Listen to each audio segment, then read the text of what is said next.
اعوذ باللہ من الشیطان الرجیم بسم اللہ الرحمن الرحیم رب اشرح لی صدری ویسر لی امری واحلل عقدۃ من لسانی یفقہوا قولی۔ ہم 9واں سپارہ شروع کریں گے۔ اس میں ہم سورہ اعراف جو ہے وہ پڑھ رہے ہیں۔ تو سورہ اعراف کے بارے میں ہمیں پتہ ہے کہ قرآن کی پہلی لمبی صورت ہے۔ پہلے ہم نے جو لمبی صورتیں پڑھی ہیں نا، وہ پہلی نہیں ہے، یہ قرآن کی سب سے پہلی لمبی صورت ہے اور مکی دور کی سب سے لمبی صورت ہے۔ اس کو سورہ الانعام کا جوڑا بھی کہا جاتا ہے۔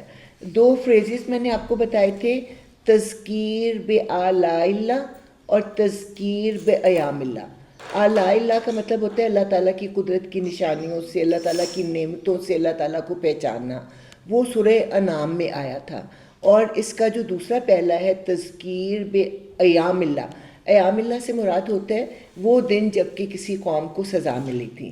تو یہ اس کا دوسرا جو ہے پہلو ہے جو کہ سورہ اعراف میں آیا ہے۔ اس میں ہم نے کچھ نبیوں کے حالات پڑھ لیے ہیں، کچھ کے ابھی ہم پڑھیں گے، لیکن یہ کہ اس میں پھر قریش مکہ کو ڈرایا جا رہا ہے کہ اتنی بڑی بڑی قومیں میں نے ہلاک کر دیں تو تمہاری کیا حیثیت ہے، تم اگر اللہ تعالیٰ کو نہیں پہچانتے، اپنے آپ کو درست نہیں کرتے تو تمہارا یہی انجام ہوگا۔ جو پہلا گروپ تھا نا، سورہ فاتحہ کو آپ نکال دیں، سورہ فاتحہ کے بعد 4 صورتیں آئی تھیں، سورہ بقرہ، سورہ آل عمران، سورہ نساء اور سورہ مائدہ۔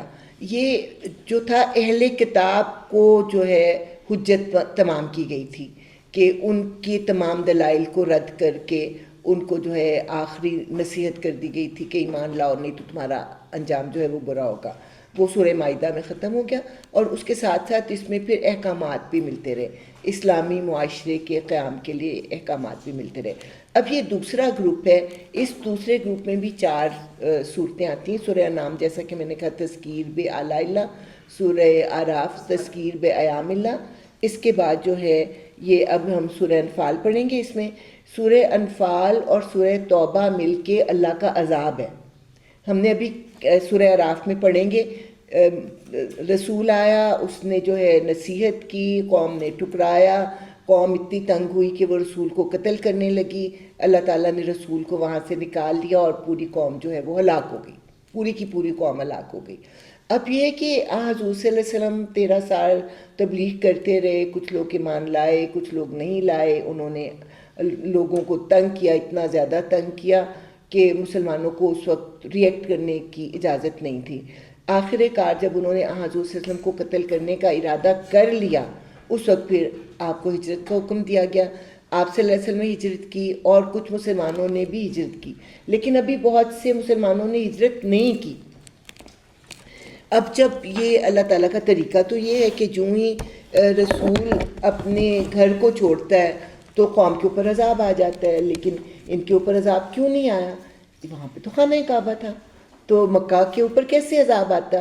اور اس کے ساتھ ساتھ یہ تھا کہ وہاں پہ ابھی مسلمان بھی موجود تھے، تو اللہ تعالیٰ نے اپنے گھر کو تو برباد نہیں کرنا تھا نا، تو اللہ تعالیٰ نے 1 سال کے بعد جو ہے لوگوں کو بلایا بدر کے میدان میں اور وہاں پہ ان کو سزا دی، اور اس کے بعد جو باقی لوگ رہ گئے تھے ان کو جو سزا دی گئی وہ ہم سورہ توبہ میں پڑھیں گے۔ ابھی ہم ایسے سورہ اعراف پڑھ رہے ہیں تو میں نے آپ کو سورہ انفال کا انٹروڈکشن کرانا شروع کر دیا، تو بہرحال میں سورہ اعراف کے بارے میں ہی بتاتی ہوں کہ یہ سورہ الانعام کا جوڑا ہے۔ سورہ الانعام میں تذکیر بآلاء اللہ ہے اور اس میں تذکیر بایام اللہ ہے۔ اچھا، اب یہ سورہ بقرہ اور سورہ آل عمران کا آغاز الف لام میم سے ہوا تھا، اور یہ جو دونوں صورتیں نا ان کا آغاز ہوا ہے الف لام میم صاد۔ اس کا مطلب ہے کہ اس میں وہ مضامین بھی آئیں گے جو کہ سورہ بقرہ اور سورہ آل عمران میں آئے، اور صاد کا اضافہ ہے نا، تو اس کا مطلب ہے کہ اس میں اضافی مضامین بھی آئیں گے ان دونوں صورتوں میں جو کہ آل عمران اور سورہ بقرہ میں نہیں آئے۔ آدھی سے زیادہ صورت میں واقعات ہیں، یعنی اچھائی اور برائی کے درمیان جنگ کا بیان ہے۔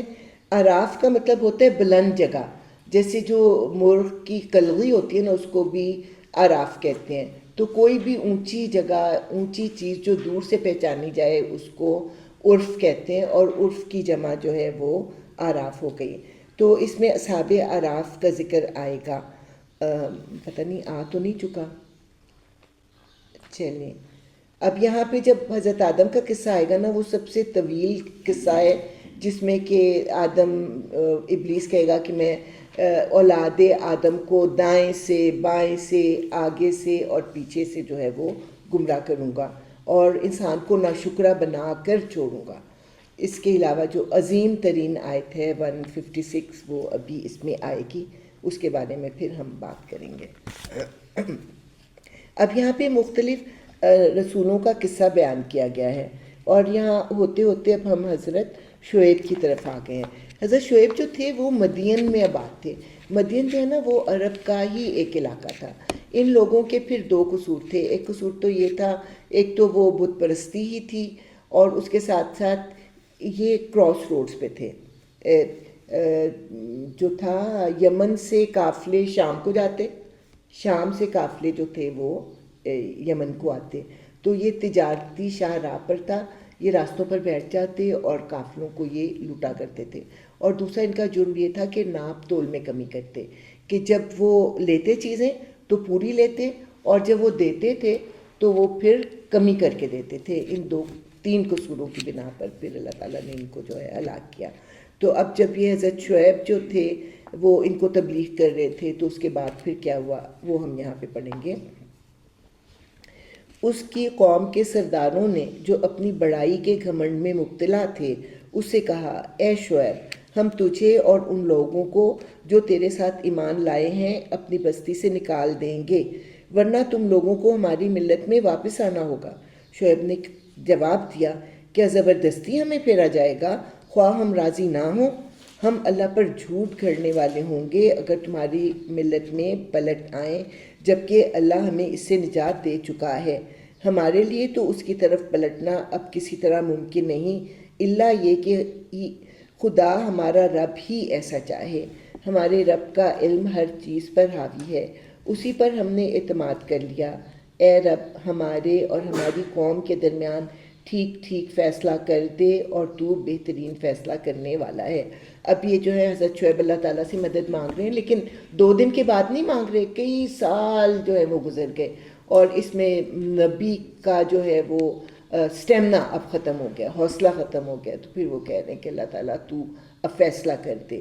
اس کی قوم کے سرداروں نے جو اس کی بات ماننے سے انکار کر چکے تھے آپس میں کہا، اگر تم نے شعیب کی پیروی قبول کر لی تو برباد ہو جاؤ گے، یعنی اس کے کہنے پر اگر تم نے ناپ تول میں کمی چھوڑ دی تو تم تو برباد ہو جاؤ گے۔ مگر ہوا یہ کہ ایک دہلا دینے والی آفت نے ان کو آ لیا، اور وہ اپنے گھروں میں اوندھے پڑے کے پڑے رہ گئے۔ جن لوگوں نے شعیب کو جھٹلایا وہ ایسے مٹے کہ گویا کبھی ان گھروں میں بسے ہی نہ تھے۔ شعیب کے جھٹلانے والے ہی آخر کار برباد ہو کر رہے، اور شعیب یہ کہہ کر ان کی بستیوں سے نکل گیا، اے برادران قوم، میں نے اپنے رب کے پیغامات تمہیں پہنچا دیے اور تمہاری خیر خواہی کا حق ادا کر دیا۔ اب میں اس قوم پر کیسے افسوس کروں جو قبول حق سے انکار کرتی ہے۔ تو انتہائی دکھ کا جو ہے نا اظہار ہو رہا ہے، کیونکہ جو نبی ہوتا ہے نا، رسول، وہ اپنی قوم کا بہت خیر خواہ ہوتا ہے، اپنی جان مار دیتا ہے کہ قوم جو ہے وہ ہدایت پا جائے، لیکن جب وہ پھر ہلاک ہوتی ہے تو انتہائی افسوس کا وہ شکار ہوتا ہے۔ یہ 9واں سپارہ میں شروع کیا تھا، اب یہ جو ہے ہاں 94 نمبر آیت تک میں پڑھنے لگی ہوں۔ کبھی ایسا نہیں ہوا کہ ہم نے کسی بستی میں نبی بھیجا ہو اور اس بستی کے لوگوں کو پہلے تنگی اور سختی میں مبتلا نہ کیا ہو، اس خیال سے کہ شاید وہ عاجزی پر اتر آئیں۔ پھر ہم نے ان کی بدحالی کو خوشحالی سے بدل دیا، یہاں تک کہ وہ خوب پھلے پھولے اور کہنے لگے، ہمارے اسلاف پر بھی اچھے اور برے دن آتے ہی رہے ہیں۔ آخر کار ہم نے انہیں اچانک پکڑ لیا اور انہیں خبر تک نہ ہوئی۔ یعنی یہ اللہ تعالیٰ کا ایک طریقہ ہے کہ جب رسول آتا ہے لوگوں کو وہ اللہ تعالیٰ کی طرف بلاتا ہے، لوگ نہیں مانتے، تو اللہ تعالیٰ لوگوں کو یہ بتانے کے لیے کہ تم کتنے مجبور ہو، ایسی مشکل میں مبتلا کرتے ہیں کہ انہیں احساس ہو جائے کہ ہم تو بڑے عاجز لوگ ہیں۔ لیکن اس سختی سے بھی اگر لوگ نہیں سیکھتے، عاجزی نہیں اختیار کرتے، رسول کو قبول نہیں کرتے، تو اللہ تعالیٰ پھر ان کو دوسری طرح سے آزمائش میں ڈالتا ہے کہ ان کو خوب خوشحالیاں عطا کرتا ہے، خوب مال و دولت دیتا ہے، تو کہتے ہیں ہاں اچھے برے دن تو آتے ہی رہے ہیں، پچھلے دن برے تھے اب ہم جو ہے عیش میں، حالانکہ وہ اللہ تعالیٰ کی ناراضگی کا اظہار ہوتا ہے. اور جب پھر وہ دنیا میں مگن ہو جاتے ہیں تو اللہ تعالیٰ پھر ایک دم ان کی رستی کھینچتا ہے اور پھر انہیں ایسی جگہ سے عذاب آتا ہے جہاں سے ان کو گمان بھی نہیں ہوتی. تو اس کو ہم صرف بستیوں میں نہ لیں، یہ ہماری زندگیوں میں بھی ایسا ہوتا ہے کہ اللہ تعالیٰ جو ہے نا بڑی مصیبت میں مبتلا کرنے سے پہلے چھوٹی چھوٹی مشکلیں جو ہے وہ ہمیں ہمارے اوپر بھیجتا ہے کہ ہم جو ہے اللہ تعالیٰ سے معافیاں مانگیں، اللہ تعالیٰ کے آگے روئیں. اللہ تعالیٰ کو پسند ہے اپنے آگے رونا، گڑ گڑانا، دعائیں کرنا. تو اگر بندہ گڑ گڑائے اور صدقہ خیرات کرے اور دعائیں مانگے تو مصیبتیں ٹل بھی جاتی ہیں. لیکن اگر کوئی بندہ کہتا ہے کوئی بات نہیں، ہاں بیمار تو ہوتے ہی رہتے ہیں نا، ٹھیک بھی ہو جاتے ہیں، ہاں کاروبار میں کبھی کمی ہو ہی جاتی ہے نا، پھر ٹھیک ہو جاتا ہے. تو جب یہ ایسا رویہ آتا ہے کہ ہاں یہ تو نیچرل چیزیں ہیں، تو پھر اللہ تعالیٰ ان کو ایسی حالت میں مبتلا کرتا ہے کہ وہ خوب اپنے آپ کو سمجھنے لگتے ہیں کہ ہم تو بڑے عقل مند ہیں اور ہم تو یہ ہیں اور ہم وہ ہیں. خوب خوشحالی میں جب وہ مبتلا ہو کے اللہ کو بالکل ہی بھول جاتے ہیں تو اللہ تعالیٰ پھر ان کو عذاب میں مبتلا کرتا ہے. یہ ہر رسول کے جاننے کے بعد ہر بستی کے ساتھ ایسا ہی ہوتا ہے، اور ہمارے گھروں میں بھی ایسا ہی ہوتا ہے، صرف بستیوں میں نہیں، ہماری اپنی زندگیوں میں بھی ایسا ہی ہوتا ہے. آخر کار ہم نے انہیں اچانک پکڑ لیا اور انہیں خبر تک نہ ہوئی. اگر بستیوں کے لوگ ایمان لاتے اور تقویٰ کی روش اختیار کرتے تو ہم ان پر آسمان اور زمین سے برکتوں کے دروازے کھول دیتے. آسمان سے کیا آتا؟ بارشیں، اور زمین سے خوب فصلیں اگتی اور تیل کے کنویں بھی نکل آتے. مگر انہوں نے تو جھٹلایا، لہٰذا ہم نے اس بری کمائی کے حساب میں انہیں پکڑ لیا جو وہ سمیٹ رہے تھے. پھر کیا بستیوں کے لوگ اب اس سے بے خوف ہو گئے ہیں کہ ہماری گرفت کبھی اچانک ان پر رات کے وقت نہ آ جائے جب کہ وہ سوتے پڑے ہوں، یا انہیں اطمینان ہو گیا ہے کہ ہمارا مضبوط ہاتھ کبھی یکایک ان پر دن کے وقت نہ پڑے جب کہ وہ کھیل رہے ہوں. کیا یہ لوگ اللہ کی چال سے بے خوف ہیں؟ حالانکہ اللہ کی چال سے وہی قوم بے خوف ہوتی ہے جو تباہ ہونے والی ہو. اور کیا ان لوگوں کو جو سابق اہل زمین کے بعد زمین کے وارث ہوتے ہیں اس امر واقعی نے کچھ سبق نہیں دیا؟ یہاں پہ اللہ تعالیٰ کہہ رہے ہیں کہ ہسٹری سے کوئی سبق نہیں سیکھتی ہے قوم. سیکھتی ہے، کبھی کسی نے ہسٹری سے سبق نہیں سیکھا.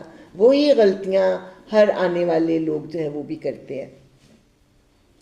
اگر ہم چاہیں تو ان کے قصوروں پر انہیں پکڑ سکتے ہیں، مگر وہ سبق آموز حقائق سے تغافل برتتے ہیں اور ہم دلوں پر مہر لگا دیتے ہیں، پھر وہ کچھ نہیں سنتے. یہ قومیں جن کے قصے ہم تمہیں سنا رہے ہیں تمہارے سامنے مثال میں موجود ہیں. یعنی عرب لوگ جب تجارت کے لیے سفر کرتے تھے تو ان بستیوں کے آثار کے قریب سے گزرتے تھے، تو ان کو ان سے عبرت لینی چاہیے تھی، لیکن انہوں نے عبرت نہیں لی. ان کے رسول ان کے پاس کھلی کھلی نشانیاں لے کر آئے، مگر جس چیز کو وہ ایک دفعہ جھٹلا چکے تھے پھر اسے وہ ماننے والے نہ تھے. دیکھو اس طرح ہم منکرین حق کے دلوں پر مہر لگا دیتے ہیں. ہم نے ان میں سے اکثر میں کوئی پاس عہد نہ پایا بلکہ اکثر کو فاسق ہی پایا. پاس عہد سے کیا مراد ہے؟ ہم نے وعدہ الست جو ہم نے اللہ تعالیٰ سے روحانی زندگی میں کیا تھا اس کا کوئی پاس نہ پایا، یعنی کہ وہ شرک کرتے رہے اور اس کے بعد جو ہے وہ فسق ہی کرتے رہے، اللہ تعالیٰ کی نافرمانی ہی کرتے رہے. پھر ان قوموں کے بعد جن کا ذکر اوپر کیا گیا ہے ہم نے موسیٰ کو اپنی نشانیوں کے ساتھ فرعون اور اس کی قوم کے سرداروں کے پاس بھیجا، مگر انہوں نے بھی ہماری نشانیوں کے ساتھ ظلم کیا. یعنی معجزوں کو انہوں نے کہا کہ جادو ہے. بس دیکھو کہ ان مفسدوں کا کیا انجام ہوا.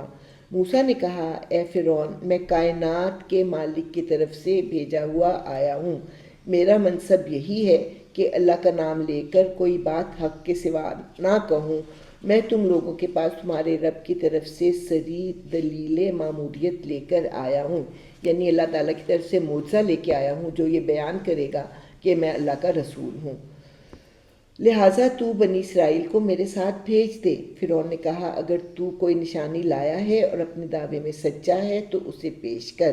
موسیٰ نے اپنا عصا پھینکا اور یکایک وہ ایک جیتا جاگتا اژدہا تھا۔ اس نے اپنی جیب سے ہاتھ نکالا اور سب دیکھنے والوں کے سامنے وہ چمک رہا تھا۔ اس پر فرعون کی قوم کے سرداروں نے آپس میں کہا یقیناً یہ شخص بڑا ماہر جادوگر ہے، تمہیں تمہاری زمین سے بے دخل کرنا چاہتا ہے، اب کہو کیا کہتے ہو؟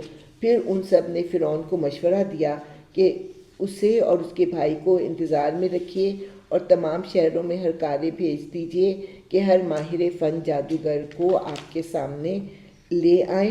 چنانچہ جادوگر فرعون کے پاس آ گئے۔ انہوں نے کہا اگر ہم غالب رہے تو ہمیں اس کا صلہ تو ضرور ملے گا۔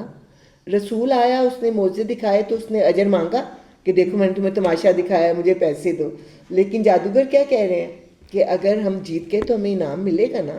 فرعون نے جواب دیا ہاں، اور تم مقرب بارگاہ بھی ہو گئے، یعنی میں تمہیں اعلیٰ عہدے بھی دوں گا۔ پھر انہوں نے موسیٰ سے کہا تم پھینکتے ہو یا ہم پھینکے؟ موسیٰ نے جواب دیا تم ہی پھینکو۔ انہوں نے جو اپنے آنچر پھینکے تو نگاہوں کو مسحور اور دلوں کو خوفزدہ کر دیا اور بڑا ہی زبردست جادو بنا لائے۔ ہم نے موسیٰ کو اشارہ کیا کہ پھینک اپنا عصا۔ اس کا پھینکنا تھا کہ آن کی آن میں وہ ان کے اس جھوٹے طلسم کو نکلتا چلا گیا۔ اس طرح جو حق تھا وہ ثابت ہوا اور جو کچھ انہوں نے بنا رکھا تھا یعنی جادو، وہ باطل ہو کر رہ گیا۔ فرعون اور اس کے ساتھی میدان مقابلہ میں مغلوب ہوئے اور فتح مند ہونے کے بجائے الٹے ذلیل ہو گئے، اور جادوگروں کا حال یہ ہوا گویا کسی چیز نے اندر سے انہیں سجدے میں گرا دیا اور کہنے لگے ہم نے مان لیا رب العالمین کو، اس رب کو جسے موسیٰ اور ہارون مانتے ہیں۔ اب جب موسیٰ کے عصا نے ان کے بنائے ہوئے جو جادو تھے سانپ ان سب کو نگل لیا تو جادوگروں کو پتہ لگ گیا، جادوگر تھے نا، ان کو جادو کی لیمٹس کا پتہ تھا، ان کو پتہ لگ گیا کہ یہ جادو نہیں ہے، یہ کوئی اور ہی چیز ہے۔ اور پھر جب ان کا جادو اس طرح سے باطل ہو گیا تو موسیٰ اور ہارون سجدے میں گرے تو اس کے ساتھ ہی جو ہے جادوگر بھی سجدے میں گر پڑے اور کہا کہ ہم رب موسیٰ اور ہارون پر ایمان لے کر آئے ہیں۔ فرعون نے کہا تم اس پر ایمان لے آئے قبل اس کے کہ میں تمہیں اجازت دوں؟ یقیناً یہ کوئی خفیہ سازش تھی جو تم لوگوں نے اس دارالسلطنت میں کی تاکہ اس کے مالکوں کو اقتدار سے بے دخل کر دو۔ اچھا تو اس کا نتیجہ اب تمہیں معلوم ہوا جاتا ہے، میں تمہارے ہاتھ پاؤں مخالف سمتوں سے کٹوا دوں گا اور اس کے بعد تم سب کو سولی پر چڑھاؤں گا۔ اب بات یہ کہ موسیٰ نے کب کہا تھا کہ تم نکل جاؤ اور بادشاہت مجھے دے دو؟ موسیٰ تو یہ کہہ رہے تھے کہ میری قوم کو دے دو، میرے ساتھ اپنے پرانے وطن میں واپس چلی جائے، لیکن انہوں نے بات کو بالکل الٹ کر دیا کہ یہ تو ہماری سلطنت پر قبضہ کرنا چاہتا ہے، تو میں بھی جادوگروں کو ایسی سزا دوں گا کہ ان کو یاد رہے گا کہ میرا عذاب سخت ہے کہ یہ ان کے اللہ کا عذاب سخت ہے۔ اچھا انہوں نے جواب دیا، اب جادوگر جو ہے نا ذرا نہیں ڈرے، کتنی سخت سزا سنائی کہ تمہارے ہاتھ اور پاؤں کٹوا دوں گا اور تمہیں سولی چڑھا دوں گا۔ سولی چڑھانے کا مطلب یہ ہوتا ہے کہ ان کو ٹھونک دیتے ہیں لکڑی کے ساتھ نا، اور پھر ان کا تھوڑا تھوڑا خون جو ہے وہ رستا رہتا ہے اور وہ لٹکے لٹکے فوری طور پہ جان نہیں نکلتی، جب وہ ہوتا ہے نا یوں جھٹکا دیا جاتا ہے، اس کو کیا کہتے ہیں بھلا؟ پھانسی۔ پھانسی میں تو 1 منٹ میں بندہ مر جاتا ہے، لیکن اس میں تو ہفتہ ہفتہ ٹنگا رہتا ہے اور ڈی ہائیڈریشن سے جو ہے وہ مرتا ہے اذیت کے ساتھ۔ تو فرعون نے ہی یہ سزا جو ہے ایجاد کی تھی، اسی لیے اس کو میخوں والا بھی کہتے ہیں۔ تو انہوں نے کہا کہ بہرحال ہمیں پلٹنا اپنے رب ہی کی طرف ہے، تو جس بات پر ہم سے انتقام لینا چاہتا ہے وہ اس کے سوا کچھ نہیں کہ ہمارے رب کی نشانیاں جب ہمارے سامنے آ گئیں تو ہم نے انہیں مان لیا، یعنی جادوگروں کو پتہ لگ گیا کہ یہ عصا کا سانپ بننا جو ہے یہ جادو نہیں ہے، تو انہوں نے اس کو مان لیا۔ اب وہ ہے اللہ تعالیٰ سے دعا کر رہے ہیں ربنا افرغ علینا صبرا وتوفنا مسلمین، کہ اے رب ہم پر صبر کا فیضان کر اور ہمیں دنیا سے اٹھا تو اس حال میں کہ ہم تیرے فرما بردار ہوں، یعنی کہ فرعون کی سختیوں سے ہم اتنے گھبرا نہ جائیں کہ دوبارہ جو ہے اللہ کو چھوڑ کر اس کا دین اختیار کر لیں۔ فرعون سے اس کی قوم کے سرداروں نے کہا کیا تو موسیٰ اور اس کی قوم کو یوں ہی چھوڑ دے گا کہ ملک میں فساد پھیلائیں اور وہ تیری اور تیرے معبودوں کی بندگی چھوڑ بیٹھے؟ فرعون نے جواب دیا میں ان کے بیٹوں کو قتل کراؤں گا اور ان کی عورتوں کو جیتا رہنے دوں گا، ہمارے اقتدار کی گرفت ان پر مضبوط ہے۔ تو اس کو اپنی قوت پر بڑا مان تھا، کہنے لگا دیکھنا میں کیسی سزا دیتا ہوں کہ ان کے بیٹوں کو مروایا کروں گا۔ ایسے لگتا ہے کہ فرعون جب حضرت موسیٰ پیدا ہوئے نا اس وقت یہ سزا تھی، اس کے بعد کسی وقت یہ سزا جو تھی وہ ختم ہو گئی، اب دوبارہ اس نے اس سزا کو جو ہے دوبارہ لاگو کر دیا کہ لڑکوں کو قتل کر دیا جائے اور عورتوں کو زندہ چھوڑا جائے، اور میں یہ کر سکتا ہوں۔ اپنی طاقت پہ اس کو بڑا گھمنڈ تھا۔ موسیٰ نے اپنی قوم سے کہا اللہ سے مدد مانگو اور صبر کرو، زمین اللہ کی ہے، اپنے بندوں میں سے جس کو چاہتا ہے اس کا وارث بنا دیتا ہے، اور آخری کامیابی انہی کے لیے ہے جو اس سے ڈرتے ہوئے کام کرے۔ اس کی قوم کے لوگوں نے کہا تیرے آنے سے پہلے بھی ہم ستائے جاتے تھے اور اب تیرے آنے پر بھی ستائے جا رہے ہیں۔ اس نے جواب دیا قریب ہے وہ وقت کہ تمہارا رب تمہارے دشمن کو ہلاک کر دے اور تم کو زمین میں خلیفہ بنائے، پھر دیکھے کہ تم کیسے عمل کرتے ہو۔ جب کسی قوم کو حکومت مل جاتی ہے تو وہ اس کا امتحان ہوتا ہے، کسی کا وزیر اعظم بن جانا، کسی کا بادشاہ سلامت بن جانا، اس کے لیے جو ہے ایک کامیابی نہیں ہوتی ہے، ایک امتحان ہوتا ہے کہ وہ اللہ کے آگے بھی کامیاب ہوتا ہے کہ اللہ کے آگے وہ فیل ہو جاتا ہے۔ ہم نے فرعون کے لوگوں کو کئی سال تک قحط اور پیداوار کی کمی میں مبتلا رکھا، شاید ان کو ہوش آئے، مگر ان کا حال یہ تھا جب اچھا زمانہ آتا تو کہتے ہم اسی کے مستحق ہیں، اور جب برا زمانہ آتا تو موسیٰ اور اس کے ساتھیوں کو اپنے لیے فعل بد ٹھہراتے، حالانکہ در حقیقت ان کی فعل بد تو اللہ کے پاس تھی، مگر ان میں سے اکثر بے علم تھے۔ فعل بد تو اللہ کے پاس کیا تھی کہ اللہ تعالیٰ ان کی ناشکری کا ان کو بدلہ دینا چاہتا تھا۔ انہوں نے موسیٰ سے کہا تو ہمیں مسحور کرنے کے لیے خواہ کوئی نشانی لے آئے، ہم تو تیری بات ماننے والے نہیں ہیں۔ آخر کار ہم نے ان پر طوفان بھیجا، ٹڈی دل چھوڑے، سرسریاں پھیلائیں، مینڈک نکالے اور خون برسایا۔ یہ سب نشانیاں الگ الگ کر کے دکھائیں، مگر وہ سرکشی کیے چلے گئے، اور وہ بڑے ہی مجرم لوگ تھے۔ جب کبھی ان پر بلا نازل ہو جاتی تو کہتے اے موسیٰ تجھے اپنے رب کی طرف سے جو منصب حاصل ہے اس کی بنا پر ہمارے حق میں دعا کر، اگر اب کہ تو ہم پر سے یہ بلا ٹلوا دے تو ہم تیری بات مان لیں گے اور بنی اسرائیل کو تیرے ساتھ بھیج دیں گے، مگر جب ہم ان پر سے اپنا عذاب ایک وقت مقرر تک کے لیے جس کو وہ بہرحال پہنچنے والے تھے ہٹا لیتے تو وہ یکلخت اپنے عہد سے پھر جاتے۔ تب ہم نے ان سے انتقام لیا اور انہیں سمندر میں غرق کر دیا، کیونکہ انہوں نے ہماری نشانیوں کو جھٹلایا تھا اور ان سے بے پرواہ ہو گئے تھے، اور ان کی جگہ ہم نے ان لوگوں کو جو کمزور بنا کر رکھے گئے تھے اس سرزمین کے مشرق و مغرب کا وارث بنا دیا جسے ہم نے برکتوں سے مالا مال کیا تھا۔ اس طرح بنی اسرائیل کے حق میں تیرے رب کا وعدہ خیر پورا ہوا، کیونکہ انہوں نے صبر سے کام لیا تھا، اور فرعون اور اس کی قوم کا وہ سب کچھ برباد کر دیا گیا جو وہ بناتے اور چڑھاتے تھے۔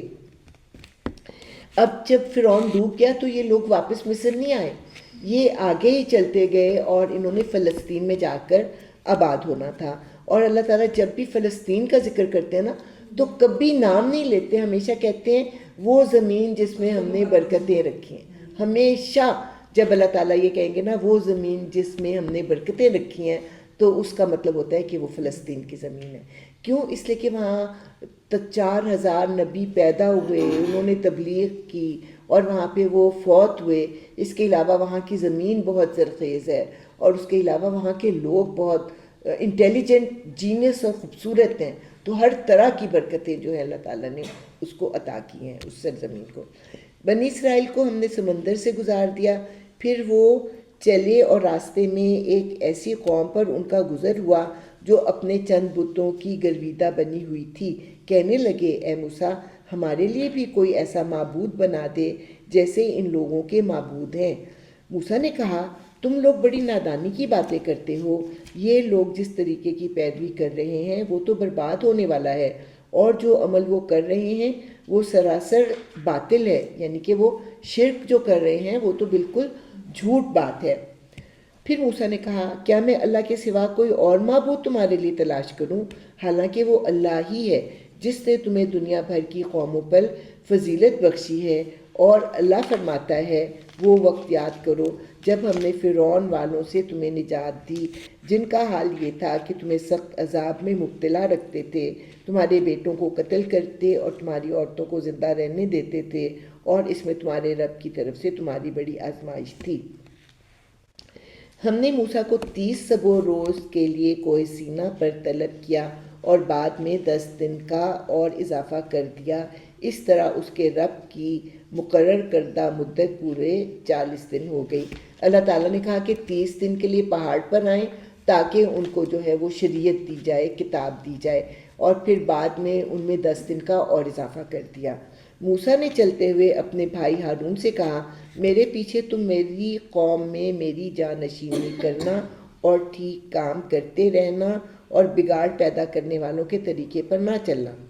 جب وہ ہمارے مقرر کیے ہوئے وقت پر پہنچا اور اس کے رب نے اس سے کلام کیا تو اس نے التجا کی کہ اے رب مجھے یارائے نظر دے کہ میں تجھے دیکھوں۔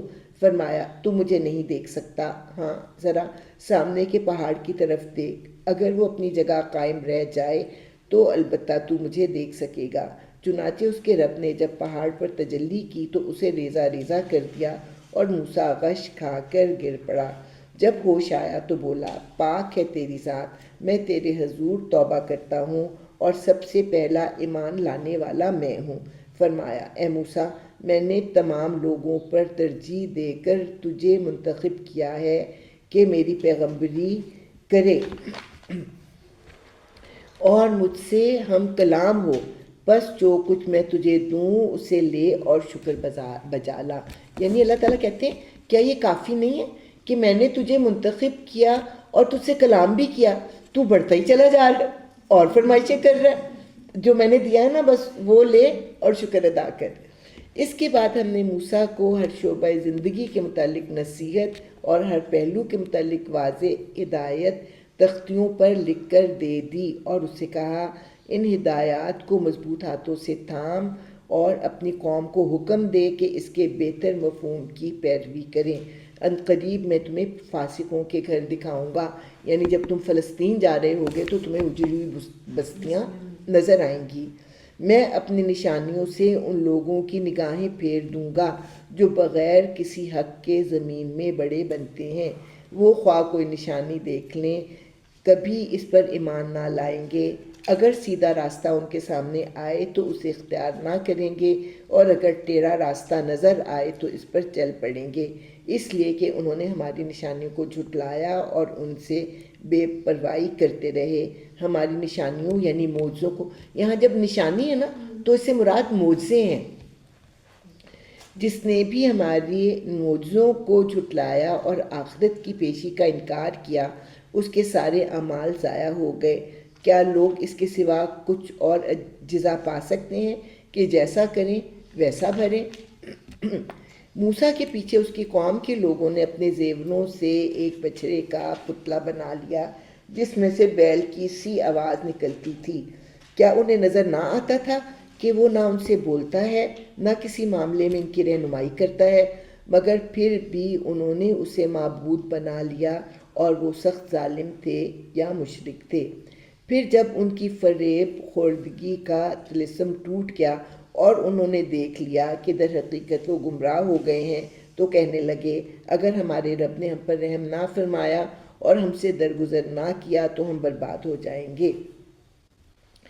ادھر سے موسیٰ غصے اور رنج میں بھرا ہوا اپنی قوم کی طرف پلٹا۔ اچھا اب یہاں پہ نا دو لوگ ہیں، دو طرح کے لوگ ہیں، بلکہ 3 طرح کے لوگ ہیں۔ ایک تو تھا سامری، اس نے لوگوں سے زیورات لے کر پگھلا کے بچھڑے کی شکل بنائی اور اس میں ایسے سوراخ رکھے کہ ہوا گزرتی تو بچھڑ کی آواز نکلتی، گائے کی آواز نکلتی۔ تو وہ تو فدا ہو گئی کیونکہ انہوں نے تو پہلے ہی کہا تھا ہمیں کوئی بت بنا کے دے۔ تو سامری نے کہا یہ ہے تمہارا خدا جو تمہیں بچا کے لایا ہے؟ موسیٰ کو تو بھول ہی گیا ہے خدا کون ہے، وہ پتہ نہیں کہاں چلا گیا ہے۔ تو سارے لوگ جو تھے اس بچڑے کی پوجا کرنے لگے، لیکن پھر ایک گروپ تھا جن کو ہوش آیا تھوڑا سا کہ ہم کیا کر رہے ہیں، کہ اپنے ہاتھوں سے ہم نے بچڑا بنایا اور اس کو ہم نے معبود بنا لیا، تو پھر وہ شرمندہ ہوئے۔ ایک گروپ تھا جو بنانے والا اور پوجا کرنے والا تھا، وہ شرمندہ نہیں ہوئے۔ دوسرا گروپ جو تھا وہ شرمندہ ہوا اور انہوں نے توبہ کی اور اللہ تعالیٰ سے معافی مانگی۔ اب جب 40 دن کے بعد حضرت موسیٰ واپس آئے ہیں تو پھر کیا ہوا؟ ادھر سے موسیٰ غصے اور رنج میں بھرا ہوا اپنی قوم کی طرف پلٹا، آتے ہی اس نے کہا، بہت بری جانشینی کی تم لوگوں نے میرے بعد، کیا تم سے اتنا صبر نہ ہوا کہ اپنے رب کے حکم کا انتظار کر لیتے؟ اور تختیاں پھینک دیں اور اپنے بھائی ہارون کے سر کے بال پکڑ کر اسے کھینچا۔ ہارون نے کہا، اے میری ماں کے بیٹے۔ اب یہ کیوں کہا اے میری ماں کے بیٹے؟ اس لیے کہ وہ اتنے غصے میں تھے کہ صرف ماں کا نام ان کے دل کو نرم کر سکتا تھا۔ تو میری ماں کے بیٹے، ماں کا جب ذکر آیا تو وہ اس کی بات سننے پر تیار ہوئے۔ تو ہارون نے کہا، اے میری ماں کے بیٹے، ان لوگوں نے مجھے دبا لیا اور قریب تھا کہ مجھے مار ڈالتے، بس تو دشمنوں کو مجھ پر ہنسنے کا موقع نہ دے اور اس ظالم گروہ کے ساتھ مجھے شامل نہ کر۔ اب تو رات میں جو ہے نا وہ یہ کہا جاتا ہے کہ حضرت ہارون نے جو تھا وہ بت بنوایا تھا، لیکن قرآن نے یہ نہیں کہا۔ قرآن نے جو ہے نا، میں نے آپ کو پہلے بتایا تھا کہ جب رسولوں کے اوپر کوئی تہمت لگاتے ہیں نا تو رات میں، تو اللہ تعالیٰ اس تہمت کا ذکر نہیں کرتے، بس اس کا جواب دے دیتے ہیں۔ جیسے کہ پہلے سپارے میں کہا کہ سلیمان نے جادو نہیں کیا، ٹھیک ہے نا، کفر نہیں کیا یعنی جادو نہیں کیا۔ اب یہاں پہ جو ہے ہارون نے کہا کہ میں ان میں شامل نہیں ہوں، لیکن انہوں نے مجھے کمزور سمجھ کر دبا لیا تھا، اور تو نے کہا تھا کہ فساد نہ کرنا، تو اگر میں اڑ جاتا، یہ مجھے مارتے، میرا ڈیفینس کرنے والے لوگ بھی ہوتے، تو قوم جو ہے وہ دو گروہوں میں بٹ جاتی اور آپس میں وہ جھگڑنے لگتی، تو پھر تو مجھے کہتا کہ میں نے فرقے بنا دیے ہیں، اس لیے میں خاموش رہا۔ حضرت موسیٰ کو یہ بات جو ہے وہ سمجھ آ گئی۔ تب موسیٰ نے کہا، اے رب، مجھے اور میرے بھائی کو معاف کر اور ہمیں اپنی رحمت میں داخل فرما، تو سب سے بڑھ کر رحیم ہے۔ جواب میں ارشاد ہوا، جن لوگوں نے بچے کو معبود بنایا وہ ضرور اپنے رب کے غضب میں گرفتار ہو کر رہیں گے اور دنیا کی زندگی میں ذلیل ہوں گے۔ جھوٹ گھڑنے والوں کو ہم ایسی ہی سزا دیتے ہیں، اور جو لوگ برے عمل کرے پھر توبہ کر لیں اور ایمان لے آئیں تو یقیناً اس توبہ و ایمان کے بعد تیرا رب درگزر اور رحم فرمانے والا ہے۔ یعنی غلطی تو انسان سے ہوتی ہے، لیکن اگر آپ توبہ کر لو تو اللہ تعالیٰ جو ہے وہ دوبارہ مہربان ہو جاتے ہیں۔ پھر جب موسیٰ کا غصہ ٹھنڈا ہوا تو اس نے وہ تختیاں اٹھا لیں جن کی تحریر میں ہدایت اور رحمت تھی ان لوگوں کے لیے جو اپنے رب سے ڈرتے ہیں، اور اس نے اپنی قوم کے 70 آدمیوں کو منتخب کیا تاکہ وہ اس کے ساتھ ہمارے مقرر کیے ہوئے وقت پر حاضر ہوں۔ جب ان لوگوں کو ایک سخت زلزلے نے آ پکڑا تو موسیٰ نے عرض کیا۔ اب میں اس کی پہلے بیک گراؤنڈ تھوڑی بتاؤں۔ پہلے تو ان کو یہ سزا دی گئی نا کہ جن لوگوں نے بچڑا بنایا اور ان کی پوجا کی ان لوگوں کو قتل کیا جائے، اور قتل کون کرے گا؟ ان کے اپنے قبیلے کے لوگ۔ جب یہ سزا دی جا چکی تو پھر حضرت موسیٰ نے ہر قبیلے سے 6 لوگوں کو چنا کہ میرے ساتھ مل کر اب اللہ تعالیٰ سے ڈائریکٹ بھی جو ہے وہ توبہ اور استغفار کر کے آؤ، اور خود اور ہارون مل کے پھر یہ 72 لوگ ہو گئے۔ اب یہ 70 لوگ جب پہاڑ پر گئے اور اللہ تعالیٰ کا کلام انہوں نے سنا تو ان میں سے کچھ ہوتے نا بد باطن لوگ، انہوں نے کہا ہمیں کیا پتہ، تو نے کسی کو ادھر چھپایا ہوا ہے اور وہ وہاں سے جواب دے رہا ہے، اور تو ہمیں کہہ رہا ہے کہ اللہ ہم سے باتیں کر رہا ہے، ہم تو اللہ کو دیکھیں گے تو مانیں گے۔ اس پر پھر زلزلہ آیا اور یہ سارے کے سارے جو تھے وہ مر گئے۔ ہم نے پہلے اس بارے میں بھی پڑھا تھا لیکن مختصر بیان تھا۔ یہاں پہ وہ دعا ہے جو میں نے وہاں آپ کو بتائی تھی، تو یہاں پہ وہ دعا ہے کہ تو موسیٰ نے عرض کیا، اے میرے سرکار، آپ چاہتے تو پہلے ہی ان کو اور مجھے ہلاک کر سکتے تھے، کیا آپ اس قصور میں جو ہم میں سے چند نادانوں نے کیا تھا ہم سب کو ہلاک کر دیں گے؟ یہ تو آپ کی ڈالی ہوئی ایک آزمائش تھی جس کے ذریعے سے آپ جسے چاہتے ہیں گمراہی میں مبتلا کر دیتے ہیں اور جسے چاہتے ہیں ہدایت بخش دیتے ہیں۔ ہمارے سرپرست تو آپ ہی ہیں، بس ہمیں معاف کر دیجئے اور ہم پر رحم فرمائیے، آپ سب سے بڑھ کر معاف فرمانے والے ہیں۔ تو جب حضرت موسیٰ نے یہ دعا کی تو اللہ تعالیٰ نے ان کو دوبارہ زندہ کر دیا۔ اور ہمارے لیے اس دنیا کی بھلائی بھی لکھ دیجئے اور آخرت کی بھی، ہم نے آپ کی طرف رجوع کر لیا۔ جواب میں ارشاد ہوا، سزا تو میں جسے چاہتا ہوں دیتا ہوں، مگر میری رحمت ہر چیز پر چھائی ہوئی ہے، اور اسے میں ان لوگوں کے حق میں لکھوں گا جو نافرمانی سے پرہیز کریں گے، زکوٰۃ دیں گے اور میری آیات پر ایمان لائیں گے۔ تو اس میں نے کہا تھا کہ اس عظیم ترین آیت ہے 156 اور 157۔ اب جو ہے یہ اب 156 میں اللہ تعالیٰ نے کیا بتایا کہ میری رحمت جو ہے میری باقی ہر چیز سے بڑھ کر ہے، لیکن جو عاجزی کا رویہ اختیار کرے گا اس پر میں اپنی رحمت جو ہے وہ لٹاؤں گا۔ بس آج یہ رحمت ان لوگوں کا حصہ ہے جو اس پیغمبر نبی امی کی پیروی اختیار کریں جس کا ذکر انہیں اپنے ہاں تورات اور انجیل میں لکھا ہوا ملتا ہے۔ اب یہ جو ہے حضور کے بارے میں ان کی کتاب میں جو پیشن گوئیاں ہیں وہ ان کو یاد دلائی جا رہی ہیں کہ تم اب اس نبی امی کی پیروی کرو جس کے بارے میں تمہاری کتابوں میں لکھا ہوا ہے۔ وہ انہیں نیکی کا حکم دیتا ہے اور بدی سے روکتا ہے، ان کے لیے پاک چیزیں حلال اور ناپاک چیزیں حرام کرتا ہے، اور ان پر سے وہ بوجھ اتارتا ہے جو ان پر لدے ہوئے تھے، اور وہ بندشیں کھولتا ہے جن میں وہ جکڑے ہوئے تھے۔ ہم جب سورہ بقرہ کی آخر میں دعا مانگتے تو اس میں یہ لفظ پڑھتے نا، اغلال اور جو ہے اسرار، وہ ہوتے ہیں بوجھ جن سے انسان جو ہے جھکا پڑتا ہے۔ تو ان کے اوپر کچھ بوجھ تو شریعت جو تھی سخت تھی، اس کے علاوہ ان کے علماء نے ان کے اوپر جو ہے نا مذہب کے نام پر بہت بوجھ ڈالے ہوئے تھے، جیسے ہمارے مولوی بھی ہمارے اوپر بوجھ ڈالتے ہیں نا بہت زیادہ، اور اسی طرح پھر رسم و رواج کے بوجھ۔ دیکھیں ہمارے معاشرے میں بھی چیزیں جو ہیں وہ بالکل آسان ہیں، ہمارے ہاں شادی بیاہ جو ہے اسلامی طور پر کیا دیکھا جائے تو بالکل آسان ہے، لیکن ہم نے اس کو کتنا مشکل بنا لیا ہے۔ تو یہ ساری زنجیریں اور بیڑیاں ہیں۔ تو یہ نبی جو ہے ان کے اوپر جو اللہ کی طرف سے سخت شریعت تھی، ان کے علماء نے جو شریعت کو سخت کر دیا تھا، ان کے اپنے رسم و رواج نے ان کے لیے زندگی مشکل کی ہوئی تھی، تو یہ نبی جو ہے ان کو ان پر سے ہٹاتا ہے۔ حلال چیزیں جو ہیں کچھ چیزیں ان پر حلال کرتا ہے، اور جو ناپاک چیزیں ہیں ان کو حرام کرتا ہے، اور ان پر سے وہ بوجھ اتارتا ہے جو ان پر لدے ہوئے تھے، اور وہ بندشیں کھولتا ہے جن میں وہ جکڑے ہوئے تھے۔ لیکن ہم نے اپنے آپ کو دوبارہ ان بوجھوں اور ان بندشوں میں جکڑ لیا ہے اپنے رسم و رواج سے۔ لہٰذا جو لوگ اس پر ایمان لائیں اور اس کی حمایت اور نصرت کریں اور اس روشنی کی پیروی اختیار کریں جو اس کے ساتھ نازل کی گئی ہے، وہی فلاح پانے والے ہیں۔ دوبارہ جو ہے بنی اسرائیل کو حضور صلی اللہ علیہ وسلم پر ایمان لانے کی دعوت دی جا رہی ہے۔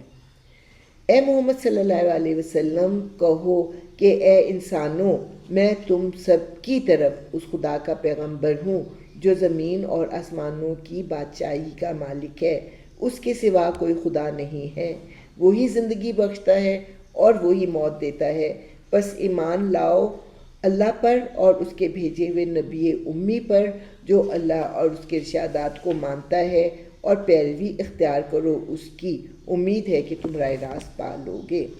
موسیٰ کی قوم میں ایک گروہ ایسا بھی تھا جو حق کے مطابق ہدایت کرتا اور حق ہی کے مطابق انصاف کرتا تھا، اور ہم نے اس قوم کو 12 گھرانوں میں تقسیم کر کے انہیں مستقل گروہوں کی شکل دے دی تھی۔ کون تھے بنی اسرائیل؟ حضرت یعقوب کی اولاد۔ حضرت یعقوب کے 12 بیٹے تھے، اور 12 بیٹوں کی اولادیں بن کر بڑے بڑے قبیلے بن گئے تھے۔ تو اس کا ذکر اللہ تعالیٰ کر رہے ہیں کہ ہم نے بنی اسرائیل کو 12 گروہوں میں تقسیم کر دیا تھا۔ اور جب موسیٰ سے اس کی قوم نے پانی مانگا تو ہم نے اس کو اشارہ کیا کہ فلاں چٹان پر اپنی لاٹھی مارو، چنانچہ اس چٹان سے یکایک 12 چشمے پھوٹ نکلے۔ 12 گروپ تھے نا تو 12 چشمے نکل، اور پانی پہ پتہ ہے کتنی لڑائیاں ہوتی ہیں، اور ہر گروہ نے اپنے پانی لینے کی جگہ متعین کر لی۔ ہم نے ان پر بادل کا سایہ کیا اور ان پر من و سلوہ اتارا۔ کھاؤ وہ پاک چیزیں جو ہم نے تم کو بخشیں، مگر اس کے بعد انہوں نے جو کچھ کیا تو ہم پر ظلم نہیں کیا، بلکہ آپ اپنے ہی اوپر ظلم کرتے رہے۔ یاد کرو وہ وقت جب ان سے کہا گیا تھا کہ اس بستی میں جا کر بس جاؤ اور اس کی پیداوار سے اپنے حسب منشا روزی حاصل کرو، اور حتیٰ تم کہتے جاؤ اور شہر کے دروازے میں سجدہ ریز ہوتے ہوئے داخل ہو، ہم تمہاری خطائیں معاف کریں گے اور نیک رویہ رکھنے والوں کو مزید فضل سے نوازیں گے۔ مگر جو لوگ ان میں سے ظالم تھے انہوں نے اس بات کو جو ان سے کہی گئی تھی بدل ڈالا، اور نتیجہ یہ ہوا کہ ہم نے ان کے ظلم کی پاداش میں ان پر آسمان سے عذاب بھیج دیا۔ ان کے اوپر پھر طاعون کی بیماری آ گئی تھی، اس کی تفصیل میں پہلے سپارے میں آپ کو بتا چکی ہوں۔ اور ذرا ان سے اس بستی کا حال بھی پوچھو جو سمندر کے کنارے واقع تھی، انہیں یاد دلاؤ وہ واقعہ کہ وہاں کے لوگ سبت یعنی ہفتے کے دن احکام الہی کی خلاف ورزی کرتے تھے، اور یہ کہ مچھلیاں ہفتے کے دن ہی ابھر کر سطح پر ان کے سامنے آتی تھیں اور ہفتے کے سوا باقی دنوں میں نہیں آتی تھی۔ یہ اس لیے ہوتا تھا کہ ہم ان کی نافرمانیوں کی وجہ سے ان کو آزمائش میں ڈال رہے تھے۔ اور انہیں یہ بھی یاد دلاؤ کہ جب ان میں سے ایک گروہ نے دوسرے گروہ سے کہا تھا کہ تم ایسے لوگوں کو کیوں نصیحت کرتے ہو جنہیں اللہ ہلاک کرنے والا یا سخت سزا دینے والا ہے، تو انہوں نے جواب دیا تھا ہم یہ سب کچھ تمہارے رب کے حضور اپنی معذرت پیش کرنے کے لیے کرتے ہیں اور اس امید پر کرتے ہیں کہ شاید یہ لوگ اس کی نافرمانی سے پرہیز کرنے لگے۔ آخر کار جب وہ ان ہدایات کو بالکل ہی فراموش کر گئے جو انہیں یاد کرائی گئی تھیں، تو ہم نے ان لوگوں کو بچا لیا جو برائی سے روکتے تھے، اور باقی لوگوں کو جو ظالم تھے ان کی نافرمانیوں پر سخت عذاب میں پکڑ لیا۔ پھر جب وہ پوری سرکشی کے ساتھ وہی کام کیے چلے گئے جس سے انہیں روکا گیا تھا، تو ہم نے کہا کہ بندر ہو جاؤ، ذلیل و خوار۔ تو یہ بھی تفصیل سے ہم نے پہلے پڑھ لیا تھا، اور اس میں بھی 3 گروہوں کا ذکر ہے۔ ایک جو ہے وہ سبت کا قانون توڑنے والا، ایک گروہ منع کرنے والا۔ اللہ تعالیٰ کہتے ہیں جو منع کرتے تھے ان کو ہم نے بچایا، اور جو منع نہیں کرتے تھے نا ان کو بھی سزا دی، کیونکہ امر بالمعروف نہیں اور نہیں عن المنکر جو ہے وہ سب کے اوپر فرض ہے۔ اور یاد کرو جب تمہارے رب نے اعلان کر دیا وہ قیامت تک برابر ایسے لوگ بنی اسرائیل پر مسلط کرتا رہے گا جو ان کو بدترین عذاب دیں گے۔ یقیناً تمہارا رب سزا دینے میں تیز دست ہے، اور یقیناً وہ درگزر اور رحم سے بھی کام لینے والا ہے۔ تو آپ بنی اسرائیل کی تاریخ دیکھیں تو ہر 200 سال کے بعد ان کو انتہائی ذلت کا سامنا کرنا پڑتا ہے۔ یہ قتل کیے جاتے ہیں، قید کیے جاتے ہیں، جلا وطن کیے جاتے ہیں، اور یہ اللہ تعالیٰ نے جو ہے اس کا اعلان کیا ہوا ہے۔ ہم نے ان کو زمین میں ٹکڑے ٹکڑے کر کے بہت سی قوموں میں تقسیم کر دیا، یعنی جب ان پر عذاب آتا ہے، قتل کیے جاتے ہیں، قید کیے جاتے ہیں، باقی جلا وطن جب ہوتے ہیں تو دنیا میں جہاں سینگ سماتے ہیں وہاں پہ جا کر یہ آباد ہو جاتے ہیں۔ کچھ لوگ ان میں سے نیک تھے اور کچھ اس سے مختلف، اور یعنی مختلف سے مراد کیا کہ وہ نیک نہیں تھے، اور ہم ان کو اچھے اور برے حالات سے آزمائش میں مبتلا کرتے رہے کہ شاید یہ پلٹ نہ آئیں۔ پھر اگلی نسلوں کے بعد ایسے ناخلف لوگ ان کے جانشین ہوئے جو کتاب الہی کے وارث ہو کر اسی دنیا فانی کے فائدے سمیٹتے ہیں اور کہہ دیتے ہیں کہ توقع ہے کہ ہمیں معاف کر دیا جائے گا، اور اگر وہی متاع دنیا پھر سامنے آتی ہے تو پھر لپک کر اسے لے لیتے ہیں۔ کیا ان سے کتاب کا عہد نہیں لیا جا چکا ہے کہ اللہ کے نام پر وہی بات کہیں جو حق ہو، اور یہ خود پڑھ چکے ہیں جو کتاب میں لکھا ہے۔ آخرت کی قیام گاہ تو خدا ترس لوگوں ہی کے لیے بہتر ہے۔ کیا تم اتنی سی بات نہیں سمجھتے؟ جو لوگ کتاب کی پابندی کرتے ہیں اور جنہوں نے نماز قائم رکھی ہے، یقیناً ایسے نیک کردار لوگوں کا اجر ہم ضائع نہیں کریں گے۔ انہیں وہ وقت بھی کچھ یاد ہے جب کہ ہم نے پہاڑ کو ہلا کر ان پر اس طرح چھا دیا تھا گویا کہ وہ چھتری ہے، اور یہ گمان کر رہے تھے کہ وہ ان پر آ پڑے گا، اور اس وقت ہم نے ان سے کہا تھا جو کتاب ہم تمہیں دے رہے ہیں اسے مضبوطی کے ساتھ تھامو، اور جو کچھ اس میں لکھا ہے اسے یاد رکھو، توقع ہے کہ تم غلط روی سے بچے رہو گے۔ یعنی کتنی سخت بات ہے نا کہ پہاڑ اوپر مسلط کر کے اللہ تعالیٰ دے رہے ہیں، اس پہ عمل کرتے ہو کہ نہیں؟ دوسروں کو سکھاؤ گے کہ نہیں؟ اس کے مطابق قانون بناؤ گے کہ نہیں؟ تو اس وقت کیا کہتے ہیں یہ لوگ؟ عہد لیا نا، لیکن اس کے بعد جو ہے اپنے عہد سے پھر گئے۔ اور اے نبی صلی اللہ علیہ وسلم، لوگوں کو یاد دلاؤ وہ وقت جب کہ تمہارے رب نے بنی آدم کی پشتوں سے ان کی نسل کو نکالا تھا اور انہیں خود ان کے اوپر گواہ بناتے ہوئے پوچھا تھا کیا میں تمہارا رب نہیں ہوں؟ میں بار بار وعدہ الست کا ذکر کرتی ہوں نا، یہ ہے وہ وعدہ الست جب کہ ابھی آدم کو پیدا نہیں کیا، لیکن تمام انسانوں کی روحوں کو پیدا کر کے اللہ تعالیٰ نے پوچھا کہ کیا میں تمہارا رب نہیں ہوں؟ تو انہوں نے کہا، یعنی ہم سب نے کہا ضرور آپ ہی ہمارے رب ہیں، ہم اس پر گواہی دیتے ہیں۔ یہ ہم نے اس لیے کیا کہ کہیں تم قیامت کے روز یہ نہ کہہ دو کہ ہم تو اس بات سے بے خبر تھے، یا یہ نہ کہنے لگو کہ شرک کی ابتدا تمہارے باپ دادا نے ہم سے پہلے کی تھی اور ہم بعد کو ان کی نسل سے پیدا ہوئے، پھر کیا آپ ہمیں اس قصور میں پکڑتے ہیں جو غلط کار لوگوں نے کیا تھا؟ دیکھو اس طرح ہم نشانیاں واضح طور پر پیش کرتے ہیں، اور اس لیے کرتے ہیں کہ یہ لوگ پلٹ آئیں۔ تو اللہ تعالیٰ کہتے ہیں کہ یہ وعدہ میں نے ہر روح کے اندر جو ہے وہ یعنی ثبت کر دیا تھا، تاکہ کل کو کوئی یہ بہانہ نہ کر سکے کہ ہمیں کیا پتہ، ہماری تو باپ دادا جو کرتے تھے ہم وہی کرتے رہے۔ تو اللہ تعالیٰ کہتے ہیں کہ تم اپنی روح کی آواز پر غور کرتے تو تمہیں اپنے باپ دادا کی غلطی جو تھی وہ پتہ لگ جاتی، اور ہم بار بار اپنے جو معجزے ہیں وہ بیان کرتے ہیں تاکہ تم لوگ جو وہ پلٹ آؤ۔ اور اے محمد صلی اللہ علیہ وسلم، ان کے سامنے اس شخص کا حال بیان کرو جس کو ہم نے اپنی آیات کا علم عطا کیا تھا مگر وہ ان کی پابندی سے نکل بھاگا۔ ایک شخص تھا بلم بن باور، بہت بڑا عالم تھا اور بڑا اس کی دعائیں قبول ہوتی تھیں، لیکن پھر کیا ہوا کہ وہ لالچ میں پڑ گیا، اور جب وہ لالچ میں پڑ گیا تو آخر کار شیطان اس کے پیچھے پڑ گیا، یہاں تک کہ وہ بھٹکنے والوں میں شامل ہو کر رہا کہ وہ پھر پیسے لے کے دعائیں کیا کرتا تھا اور پھر فتوے دیا کرتا تھا، تو پھر آخر کار شیطان اس کے پیچھے پڑ گیا۔ اگر ہم چاہتے اسے ان آیتوں کے ذریعے سے بلندی عطا کرتے، یعنی اگر وہ آیتوں کا علم رکھنے کے ساتھ ساتھ ان پر عمل بھی کرنے والا ہوتا تو اللہ تعالیٰ کے نزدیک اس کے درجے کتنے زیادہ بلند ہو جاتے، مگر وہ تو زمینی کی طرف جھک کر رہ گیا۔ یعنی کہ جب وہ دنیا کا سامان لے رہا تھا تو وہ کیا کر رہا تھا، بلندی کے بجائے اس نے زمین کو جو تھا وہ پسند کر لیا اور اپنی خواہش نفس ہی کے پیچھے پڑا رہا، لہٰذا اس کی حالت کتے کی سی ہو گئی۔ تم اس پر حملہ کرو تب بھی زبان لٹکائے رہے، اور اسے چھوڑ دو تب بھی زبان لٹکائے رہے۔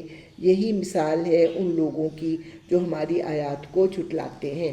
تو اللہ تعالیٰ نے کہاں اس کو اتنا بڑا علم دیا جس سے کہ وہ اپنے مرتبے کو اور بلند کر سکتا تھا، لیکن وہ زمین پر جھک گیا اور پھر عذاب الہی کا مستحق ہوا۔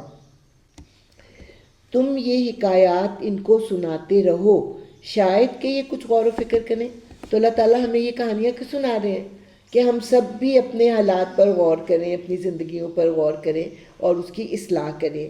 بڑی ہی بری مثال ہے ایسے لوگوں کی جنہوں نے ہماری آیات کو جھٹلایا اور وہ آپ اپنے ہی اوپر ظلم کرتے رہے ہیں۔ جسے اللہ ہدایت بخشے بس وہی راہ راست پاتا ہے، اور جس کو اللہ اپنی رہنمائی سے محروم کر دے وہی ناکام و نامراد ہو کر رہتا ہے۔ اس میں کیا پتہ لگتا ہے؟ اس میں تو ہمیں یہ لگ رہا ہے کہ جس کو چاہے اللہ ہدایت دے، جس کو چاہے گمراہ کرے۔ نہیں، اللہ تعالیٰ نے انویٹیشن سب کو دیا ہے، جو اس انویٹیشن کو قبول کرے گا وہ ہدایت پا جائے گا، جو اس انویٹیشن کو ٹھکرائے گا وہ پھر سزا کا مستحق ہوگا۔ اور یہ حقیقت ہے کہ بہت سے جن اور انسان ایسے ہیں جن کو ہم نے جہنم ہی کے لیے پیدا کیا ہے۔ ان کے پاس دل ہیں مگر وہ ان سے سوچتے نہیں، ان کے پاس آنکھیں ہیں مگر وہ ان سے دیکھتے نہیں، ان کے پاس کان ہیں مگر وہ ان سے سنتے نہیں، وہ جانوروں کی طرح ہیں بلکہ ان سے بھی زیادہ گئے گزرے، یہ وہ لوگ ہیں جو غفلت میں کھوئے گئے ہیں۔ اللہ اچھے ناموں کا مستحق ہے، اس کو اچھے ہی ناموں سے پکارو اور ان لوگوں کو چھوڑ دو جو اس کے نام رکھنے میں راستے سے منحرف ہو جاتے ہیں، جو کچھ وہ کرتے رہے ہیں اس کا بدلہ وہ پا کر رہیں گے۔ اب مشرکین مکہ نے کیا کیا تھا؟ اپنے بتوں کے نام اللہ کے نام پر رکھ رہے تھے۔ میں لات، منات اور عزا کا ذکر کرتی ہوں نا، تو جو عزا ہے نا وہ کیا ہے؟ عزیز کی فیمیل ہے، ٹھیک ہے؟ عزیز کون ہے؟ اللہ تعالیٰ ہے نا۔ اس کے بعد جو لات ہے وہ الہ یا اللہ کی فیمیل ہے، تو یہ اللہ تعالیٰ کا نام بگاڑنا ہے نا۔ اور اس کے بعد جو لات، منات، منان کی جو فیمیل تھی وہ انہوں نے اس کا نام منات رکھ دیا۔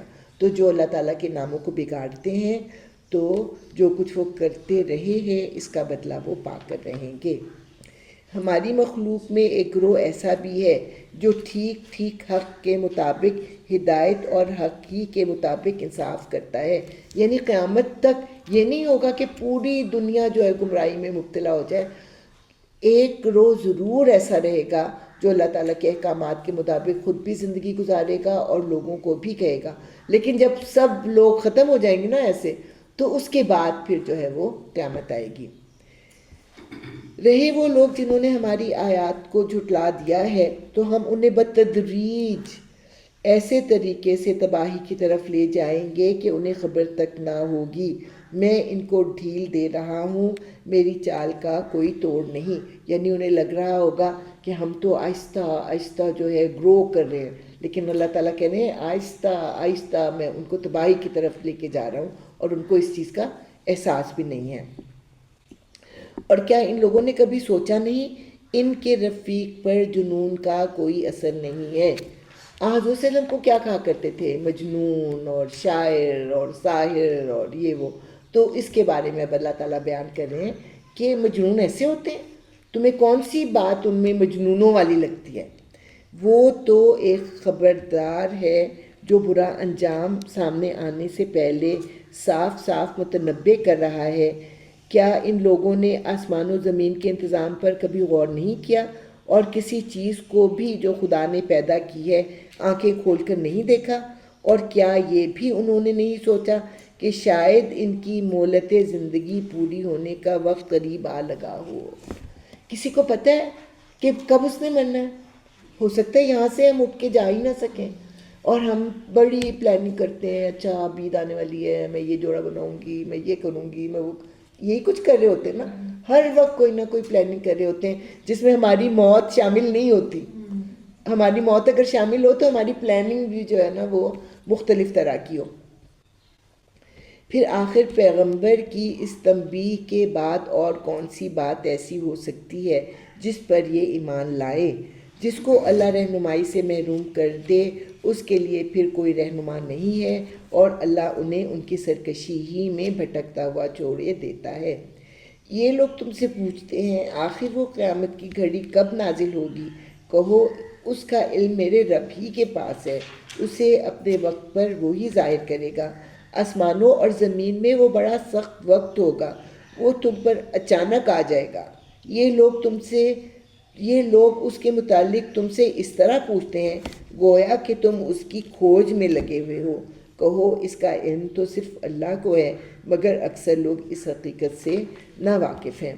اے محمد صلی اللہ علیہ وآلہ وسلم، ان سے کہو میں اپنی ذات کے لیے کسی نفع و نقصان کا اختیار نہیں رکھتا، اللہ ہی جو کچھ چاہتا ہے وہ ہوتا ہے، اور اگر مجھے غیب کا علم ہوتا تو میں بہت سے فائدے اپنے لیے حاصل کر لیتا اور مجھے کبھی کوئی نقصان نہ پہنچتا۔ میں تو محض ایک خبردار کرنے والا اور خوشخبری سنانے والا ہوں ان لوگوں کے لیے جو میری بات مانیں۔ وہ اللہ ہی ہے جس نے تمہیں ایک جان سے پیدا کیا اور اسی کی جنس سے اس کا جوڑا بنایا تاکہ اس کے پاس سکون حاصل کرے۔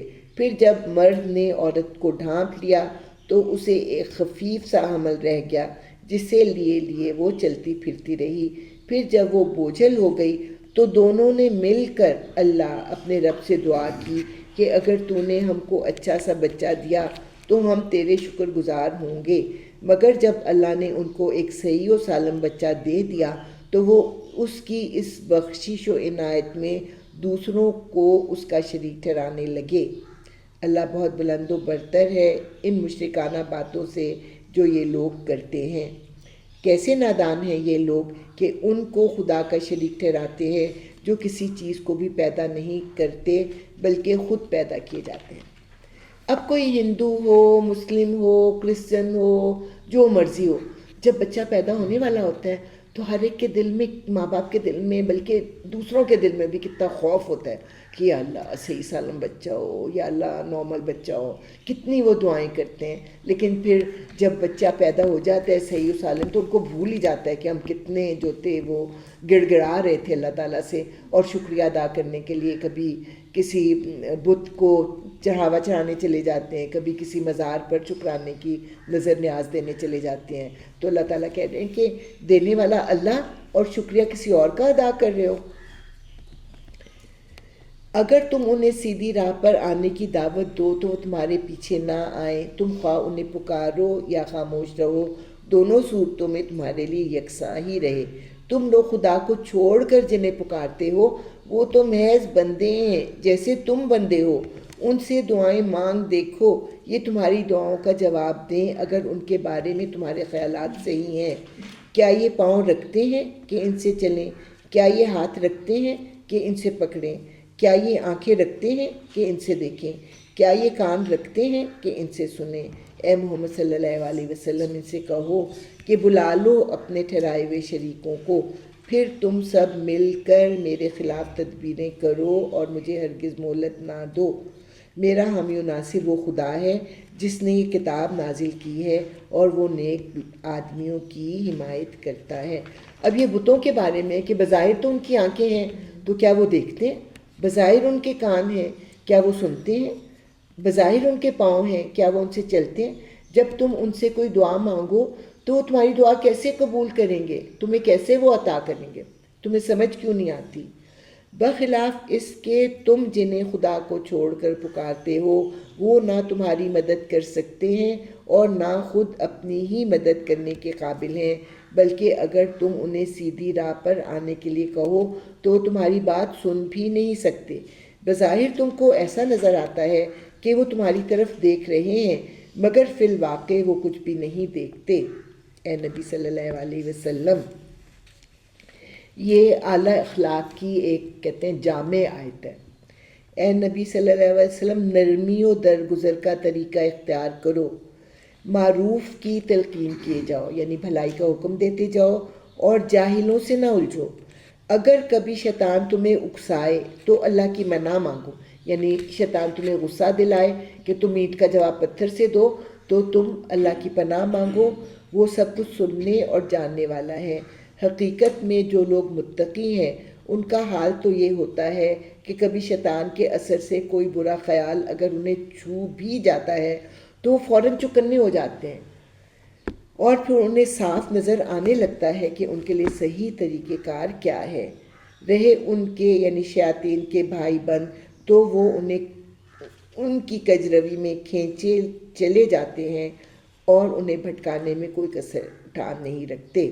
اے نبی صلی اللہ علیہ وسلم، جب تم ان لوگوں کے سامنے کوئی نشانی یا معجزہ پیش نہیں کرتے تو یہ کہتے ہیں کہ تم نے اپنے لیے کوئی نشانی کیوں نہ انتخاب کر لی؟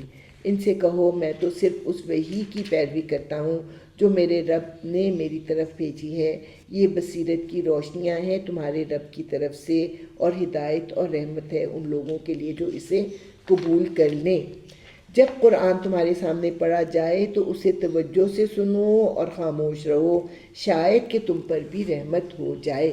اب یہ جو ہے نا کہ ہم گاڑی چلا رہے ہیں اور آپس میں گپ شپ کر رہے ہیں اور پیچھے سے ہم نے تلاوت لگائی ہوئی ہے، یہ بات سخت ناپسندیدہ ہے، کیونکہ اللہ تعالیٰ کہتے ہیں کہ جب بھی تلاوت سنو خاموش رہو اور توجہ سے سنو، اور اگر تم نہیں سن سکتے تو اس کو بند کر دو، بیک گراؤنڈ میوزک کے طور پر نہ لگائی رکھو تلاوت۔ اے نبی صلی اللہ علیہ وسلم، اپنے رب کو صبح و شام یاد کیا کرو، دل ہی دل میں، زاری اور خوف کے ساتھ، اور زبان سے بھی ہلکی آواز کے ساتھ تم ان لوگوں میں نہ ہو جاؤ جو غفلت میں پڑے ہوئے ہیں۔ جو فرشتے تمہارے رب کے حضور تقرب کا مقام رکھتے ہیں وہ کبھی اپنے بڑائی کے گھمنڈ میں آ کر اس کی عبادت سے منہ نہیں موڑتے اور اس کی تسبیح کرتے ہیں اور اس کے آگے جھکے رہتے ہیں۔ آیتیں سجدہ ہیں تو ذرا سا سر جھکا کے نا سبحان ربی اللہ۔ تو یہاں پہ ان مقرب فرشتوں کا کیوں ذکر ہوا کہ ہاں ہم تو بڑے ہیں، ہمیں کیا ضرورت پڑی ہے، یہ جو عبادات ہیں یہ تو چھوٹے فرشتوں کے لیے نہیں، وہ کبھی بھی نہیں اپنے آپ کو بڑا سمجھتے اور اللہ تعالیٰ کے آگے جھکے رہتے ہیں۔ تو اللہ تعالیٰ ہمیں بھی اگر کوئی اچھا مقام عطا کرتا ہے تو ہمیں بھی اس کے غرور میں نہیں آنا۔ اچھا جی، اب یہ سورہ الانفال، تھوڑا سا میں نے آپ کو انٹروڈکشن دیا ہے نا کہ 4 صورتیں ہیں۔ سورہ انعام میں تذکیر بآلاء اللہ، سورہ اعراف میں بھی ہم نے کیا پڑھا ہے، تذکیر بایام اللہ۔ اب جو ہے حضور صلی اللہ علیہ وسلم کو جب قتل کرنے کا ارادہ کیا گیا، ان کو مکہ سے نکال دیا گیا تو مکہ کو تباہ و برباد ہو جانا چاہیے تھا نا، لیکن مکہ تباہ و برباد نہیں ہوا، کیونکہ ایک تو اللہ کا گھر وہاں پہ تھا اور دوسرا مسلمان تھے جو کہ وہاں سے فوری طور پہ نکل نہیں سکتے تھے۔ تو اللہ تعالیٰ نے ان کو بدر کے مقام پر بلا کر ان کو سزا دی، وہ پہلی سزا تھی، اور پھر دوسری فائنل سزا جو ہے وہ پھر اس کے آگے سورہ توبہ آئے گی، اس میں پھر ہم تفصیل کے ساتھ پڑھیں گے۔ اب الانفال کا جو نام ہے، پہلے تو ہم اس کو دیکھتے ہیں کہ اس کا مطلب کیا ہے۔ اس سورت کے اور بھی نام ہیں۔ اس سورت کا نام سورہ بدر بھی ہے، کیونکہ اس میں جو ہے نا جنگ بدر کے حالات کو ڈسکس کیا گیا ہے۔ پھر سورہ قتال بھی ہے۔ قتال کیا ہوتی ہے؟ جنگ ہوتی ہے نا، کیونکہ بدر کا واقعہ اس میں بیان ہے۔ اور قرآن نے اس کو الفرقان بھی کہا ہے، سورہ فرقان بھی اس کا نام ہے۔ انفال جو ہے نفل کی جمع ہے۔ نفل کس کو کہتے ہیں؟ زائد چیز کو، جیسے فرض ہوتے ہیں، سنت ہوتی ہے اور نفل ہوتے ہیں۔ فرض نہ پڑھیں تو گناہ ہوگا، نفل نہ پڑھیں تو کیا ہوگا؟ گناہ نہیں ہوگا، پڑھیں تو ثواب ہوگا۔ زائد ہے نا، فرض سے زائد۔ پھر اس کو جو ہے انفال جب کہا جاتا ہے تو اس کا مطلب ہوتا ہے مال غنیمت۔ مال غنیمت کو زائد کیوں کہا گیا؟ زائد اس لیے کہا گیا کہ پہلی امتوں پر مال غنیمت جائز نہیں تھا۔ جنگ کے بعد سارا مال اکٹھا کیا جاتا اور اس کو آگ لگا دی جاتی۔ تو حضور صلی اللہ علیہ وسلم کو جو 6 چیزیں اور نبیوں کو نہیں دی گئیں، وہ ان میں مال غنیمت کو ان کے لیے حلال کیا گیا ہے۔ اب یہ ہے کہ دوسرا اس کا زائد کہنے کا مطلب یہ ہے کہ جو مسلمان اللہ کی راہ میں جنگ لڑتا ہے تو کیا وہ دنیا کے مال کے لیے لڑتا ہے؟ وہ تو اللہ کی رضا کے لیے لڑتا ہے نا، کہ اس کو شہادت مل جائے یا اس کو جو ہے فتح مل جائے اور اللہ کی رضا اس کو حاصل ہو جائے۔ لیکن اگر اس کو دنیا کا مال بھی مل جاتا ہے تو پھر وہ زائد ہے، اس لیے بھی پھر اس کو نفل کہا گیا۔ اس کے بعد جو ہے یہ ابھی تک ہم لمبی لمبی صورتیں پڑھے تھے، ساری لمبی صورتیں، بقرہ اور آل عمران اور نساء اور مائدہ اور انعام اور اعراف، یہ جو ہے یہ چھوٹی صورت ہے اور یہ مکی صورت نہیں، مکی صورت تو نہیں ہے، یہ مدنی صورت ہے، یہ دوسری ہجری میں جو ہے یہ نازل ہوئی تھی۔ یہ اب تک کی سب سے چھوٹی صورت ہے۔ یہ ہجرت کے بعد کی پہلی صورتوں میں سے ہے۔ یہ جنگ بدر کے بعد نازل ہوئی اور اس میں اس پر تبصرہ ہے۔ قرآن کی صورتوں کے پہلے گروپ یعنی بقرہ، آل عمران، نساء اور مائدہ میں اہل کتاب کے لیے اتمام حجت ہے اور اسلامی قوانین کا بیان بھی ہے۔ دوسرے گروپ یعنی انعام، الاعراف، الانفال اور توبہ میں قدرت کی نشانیوں سے اللہ کو پہچاننا، دوسری قوموں کے حالات سے اللہ کو پہچاننا، انفال میں سزا کا پہلا حصہ ہے اور توبہ میں سزا کی تکمیل ہے اور قریش کے لیے اتمام حجت ہے۔ ان میں اہل کتاب کے لیے اتمام حجت تھی اور ان چاروں صورتوں میں جو ہے نا وہ قریش کے لیے اتمام حجت ہے۔ جب کوئی قوم رسول کو قتل کرنے کا ارادہ کرتی ہے تو اللہ رسول اور اس کے ماننے والوں کو بچا لیتا ہے اور قوم کو ہلاک کر دیتا ہے۔ کفار مکہ نے جب آپ کو قتل کرنے کا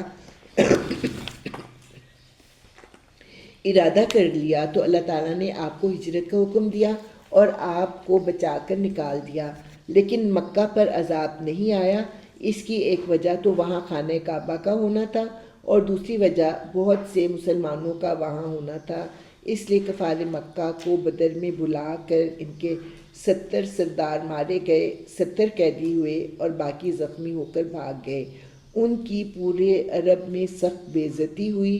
یہ عذاب کی پہلی قسط تھی۔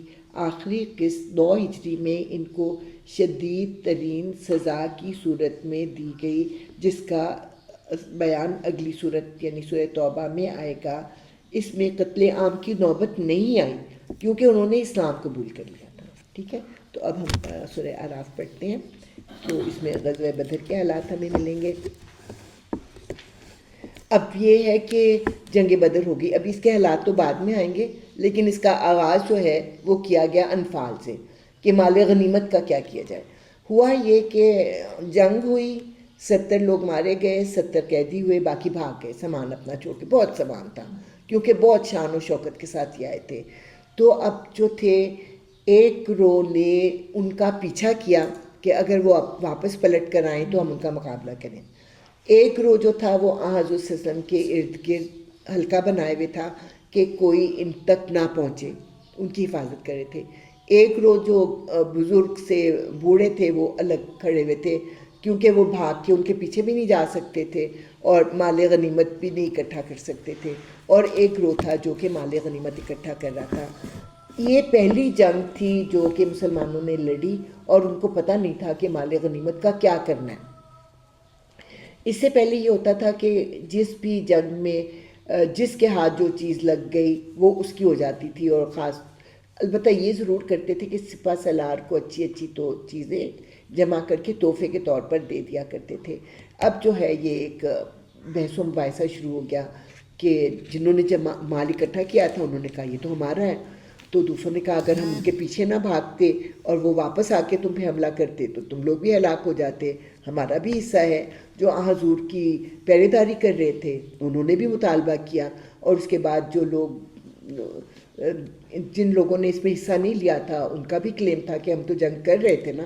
تو اس طرح سے ایک جو تھی فضا آپس میں گلے شکوے کی سی پیدا ہو گئی۔ تو انہوں نے پھر حضور صلی اللہ علیہ وسلم سے پوچھا کہ اس کے بارے میں کیا فیصلہ ہے، تو اللہ تعالیٰ نے یہ نہیں کہا کہ یہ کرو، وہ بعد میں 10ویں سپارے میں اللہ تعالیٰ بتائیں گے کہ یہ کرو۔ ابھی اللہ تعالیٰ نے کہا کہ تم نے جنگ جیتی ہے، میں تمہیں بتاتا ہوں جنگ کس نے جیتی ہے۔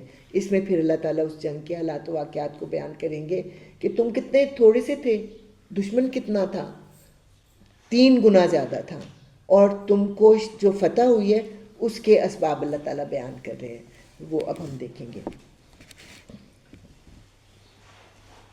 تم سے انفال کے متعلق پوچھتے ہیں، کہو یہ انفال تو اللہ اور اس کے رسول کے ہیں، بس تم لوگ اللہ سے ڈرو اور آپس کے تعلقات درست کرو۔ ٹھیک ہے، مال غنیمت کے لیے جو تمہارے دلوں میں رنجش پیدا ہو گئی نا اس کو دور کرو، اور اللہ سے ڈرو اور اپنے تعلقات کو درست کرو، اور اللہ اور اس کے رسول کی اطاعت کرو اگر تم مومن ہو۔ سچے اہل ایمان تو وہ لوگ ہیں جن کے دل اللہ کا ذکر سن کر لرز جاتے ہیں، اور جب اللہ کی آیات ان کے سامنے پڑھی جاتی ہیں تو ان کا ایمان بڑھ جاتا ہے اور وہ اپنے رب پر اعتماد رکھتے ہیں، جو نماز قائم کرتے ہیں اور جو کچھ ہم نے ان کو دیا ہے اس میں سے ہماری راہ میں خرچ کرتے ہیں۔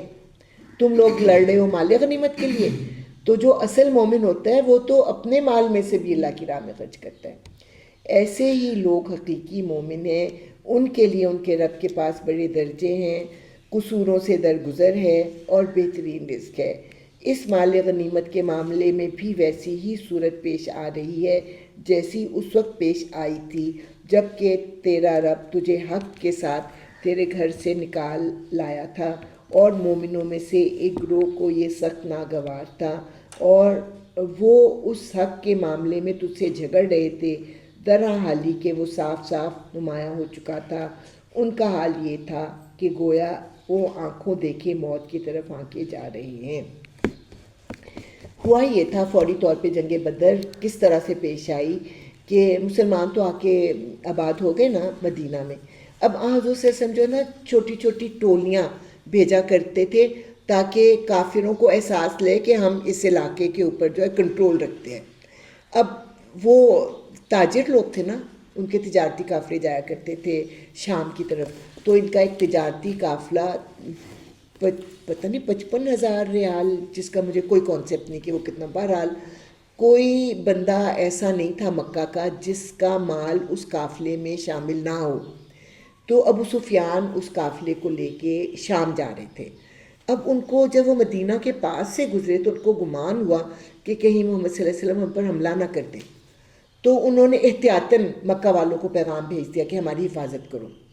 اور پھر اس کے بعد انہوں نے یہ کیا کہ وہ آرام سے وہاں سے نکل گئے اور کوئی نقصان نہیں ہوا. تھوڑا سا مجھے کنفیوژن ہو رہا ہے.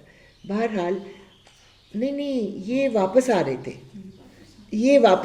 تھے قافلہ جو ہے شام سے واپس آ رہا تھا خور مال و متاع کے ساتھ. تو ابو سفیان نے مکہ والوں کو پیغام بھیجا کہ ہماری حفاظت کے لیے آؤ. اب ادھر جو ہے ابو جہل نے سنا تو وہ تو آگ بگولا ہو گیا.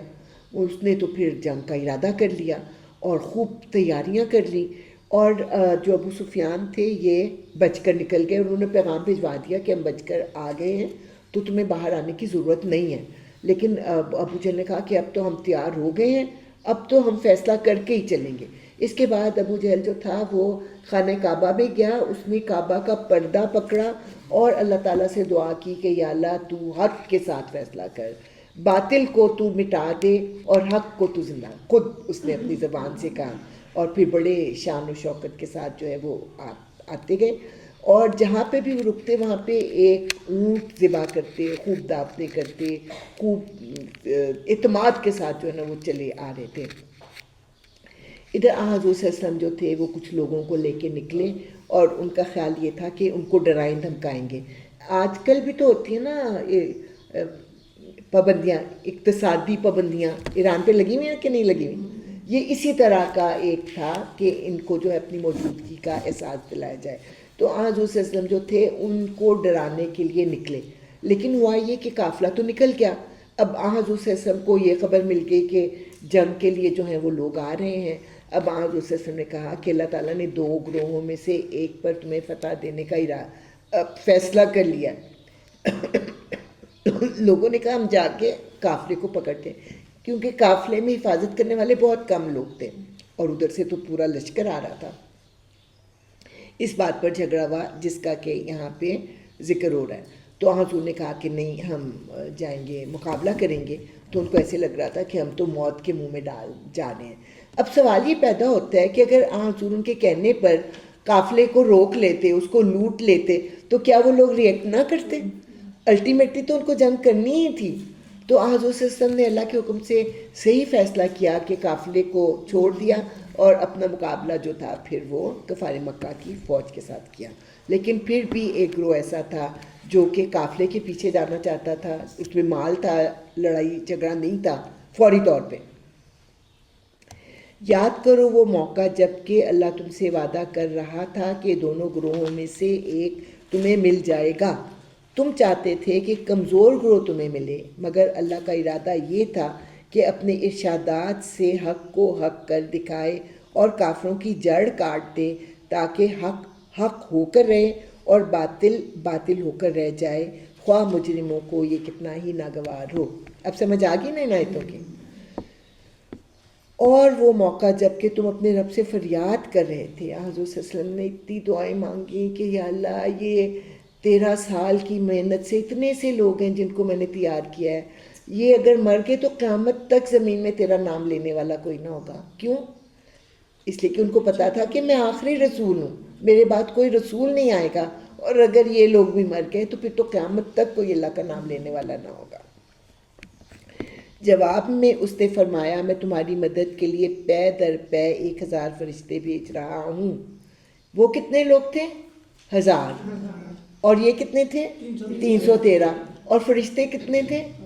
1000 فرشتوں کی اللہ تعالیٰ نے ان کو جو تھی وہ امید دلائی. یہ بات اللہ نے تمہیں صرف اس لیے بتا دی کہ تمہیں خوشخبری ہو اور تمہارے دل مطمئن ہو جائیں، ورنہ مدد تو جب بھی ہوتی ہے اللہ ہی کی طرف سے ہوتی ہے، اللہ یقیناً زبردست اور دانا ہے۔ یعنی اللہ تعالیٰ جو ہے وہ صرف فرشتوں سے ہی مدد نہیں کر سکتا، اللہ تعالیٰ تیز ہوا چلا کے مدد کر سکتا ہے، زمین کھینچ کے مدد کر سکتا ہے، آسمان سے پتھر پھینک کے مدد کر سکتا ہے، لیکن اللہ تعالیٰ نے یہ مدد کا وعدہ دلوں کو تسکین دینے کے لیے کیا۔ اور وہ وقت جب کہ اللہ اپنی طرف سے غنودگی کی شکل میں تم پر اطمینان و بے خوفی کی کیفیت طاری کر رہا تھا اور آسمان سے تمہارے اوپر پانی برسا رہا تھا تاکہ تمہیں پاک کرے اور تم سے شیطان کی ڈالی ہوئی نجاست دور کرے اور تمہاری ہمت بندھائے اور اس کے ذریعے سے تمہارے قدم جما دے۔ اب ہوا یہ کہ کفار مکہ پہلے آ گئے نا، تو انہوں نے اچھی سی جگہ چن لی اور انہوں نے پانی پہ بھی قبضہ کر لیا۔ اب مسلمان جب آئے ہیں تو ان کو اتنی اچھی جگہ نہیں ملی اور نہ ہی پانی کا کوئی بندوبست تھا، تو ان کے دلوں میں آپ کو بتایا نا کہ دو گروہ بن گئے تھے، ایک بدگمان قسم کا تھا گروہ۔ تو اللہ تعالیٰ نے بارش برسائی، بارش برسنے سے یہ ہوا کہ انہیں پینے کے لیے پانی بھی مل گیا، اس کے ساتھ یہ ہوا کہ جب آپ نہا لیتے نا تو آپ ریلیکس ہو جاتے ہیں، تو وہ ریلیکس بھی ہو گئے، اور بعض جو تھے مطلب ناپاکی کی حالت میں تھے، ان کی ناپاکی کی حالت بھی دور ہو گئی، اور اس کے ساتھ ساتھ یہ ہوا کہ حضور صلی اللہ علیہ وسلم جو تھے وہ اوپر والی جگہ پہ تھے، تو وہاں کی جو بھربھری زمین تھی نا وہ فرم ہو گئی، اور جو قریش تھے وہ نیچی والی جگہ پہ تھے اور وہاں پہ پانی اکٹھا ہو کے دلدل سی ہو گئی۔ اور وہ وقت جب کہ تمہارا رب فرشتوں کو اشارہ کر رہا تھا کہ میں تمہارے ساتھ ہوں، تم اہل ایمان کو ثابت قدم رکھو، میں ابھی ان کافروں کے دلوں میں رعب ڈالے دیتا ہوں، بس تم ان کی گردنوں پر ضرب اور جوڑ جوڑ پر چوٹ لگاؤ، یہ اس لیے کہ ان لوگوں نے اللہ اور اس کے رسول کا مقابلہ کیا، اور جو اللہ اور اس کے رسول کا مقابلہ کرے اللہ اس کے لیے نہایت سخت گیر ہے۔ یہ ہے تم لوگوں کی سزا، اب اس سزا کا مزہ چکھو، اور تمہیں معلوم ہو کہ حق کا انکار کرنے والوں کے لیے دوزخ کا عذاب ہے۔ اب یہ ہے کہ مسلمان کہتے ہیں کہ میری تلوار ابھی ادھر ہی ہوتی تھی تو میں دیکھتا تھا جس کے اوپر میں نے وار کرنا ہے اس کا سر پہلے ہی جو ہے وہ کٹ کے گر گیا ہوتا تھا۔ اس طرح سے فرشتوں کو اللہ تعالیٰ نے حکم دیا کہ کافروں کے جوڑوں پر اور ان کی گردنوں پر ضرب لگاؤ۔ اے ایمان لانے والو، جب تم ایک لشکر کی صورت میں کفار سے دوچار ہو تو ان کے مقابلے میں پیٹھ نہ پھیرو، یہ اللہ تعالیٰ کا حکم ہے۔ میدان جنگ سے بھاگنا گناہ کبیرہ ہے، جس نے ایسے موقع پر پیٹھ پھیری الا یہ کہ جنگلی چال کے طور پر ایسا کرے یا کسی دوسری فوج سے جا ملنے کے لیے، تو وہ اللہ کے غضب میں گھر جائے گا، اس کا ٹھکانہ جہنم ہوگا اور وہ بڑی بری جائے بازگشت ہے۔ جہاں پہ بھی آتا ہے نا کہ اللہ کا غضب ہوگا اور اس کو بری سزا ہوگی، وہ ہوتا ہے گناہ کبیرہ۔ تو یہاں پہ جو ہے گناہ کبیرہ کیا ہے؟ میدان جنگ سے بھاگنا۔ لیکن اگر مقصد بھاگنا نہ ہو، مقصد یہ ہو کہ ہم آہستہ آہستہ پیچھے ہٹیں گے، ہم یہ ظاہر کریں گے کہ ہم میدان سے بھاگ گئے ہیں، دشمن جو ہے وہ آگے بڑھے گا تو ہم گھیرا ڈال لیں گے، جنگی چال ہو گئی، یا پھر آہستہ آہستہ آہستہ ہم جا کے اس گروہ سے مل جاتے ہیں، تو یہ جنگ سے بھاگنا نہیں ہے بلکہ جنگی تدبیر کے طور پر ایسا کرنے کی اجازت ہے۔ بس حقیقت یہ ہے کہ تم نے انہیں قتل نہیں کیا بلکہ اللہ نے ان کو قتل کیا، اور تو نے نہیں پھینکا بلکہ اللہ نے پھینکا، اور مومنوں کے ہاتھ جو اس کام میں استعمال کیے گئے تو یہ اس لیے تھا کہ اللہ مومنوں کو ایک بہترین آزمائش سے کامیابی کے ساتھ گزار دے، یقیناً اللہ سننے اور جاننے والا ہے۔ حضور صلی اللہ علیہ وسلم نے مٹی کی ایک مٹھی پکڑی اور اس کو یوں اچھال دیا، اور وہ جو مٹی تھی اس کا کوئی نہ کوئی ذرہ پورے 1000 لوگوں کی آنکھوں میں جا کے گھس گیا۔ کتنی اریٹیشن ہوتی ہے نا، انسان تھوڑی دیر کے لیے بالکل اندھا ہی ہو جاتا ہے۔ تو اللہ تعالیٰ کہہ رہے ہیں کہ آپ نے نہیں پھینکا، وہ مٹی کس نے پہنچائی ان کی آنکھوں تک؟ اللہ تعالیٰ نے پہنچائی۔ اور اسی طرح جیسے کہ میں نے بتایا کہ کہتے ہیں صحابہ اکرام ہم تلوار اٹھاتے تھے لیکن وہ آدمی تو قتل ہوا ہوتا تھا، تو تم نے ان کو قتل نہیں کیا، فرشتوں نے ان کو قتل کیا، اور اللہ تعالیٰ تمہیں ایک آزمائش سے کامیابی کے ساتھ گزارنا چاہتا تھا۔ یہ معاملہ تو تمہارے ساتھ ہے، اور کافروں کے ساتھ معاملہ یہ ہے کہ اللہ ان کی چالوں کو کمزور کرنے والا ہے۔ ان کافروں سے کہہ دو اگر تم فیصلہ چاہتے تھے تو لو، فیصلہ تمہارے سامنے آ گیا۔ میں نے بتایا نا کہ ابو جہل جو تھا خانہ کعبہ کا پردہ پکڑ کے دعائیں کر رہا تھا، یا اللہ فیصلہ کر دے، تو اب بتایا جا رہا ہے کہ لو یہ فیصلہ آ گیا ہے، اسی لیے اس کا نام جو ہے فرقان بھی ہے۔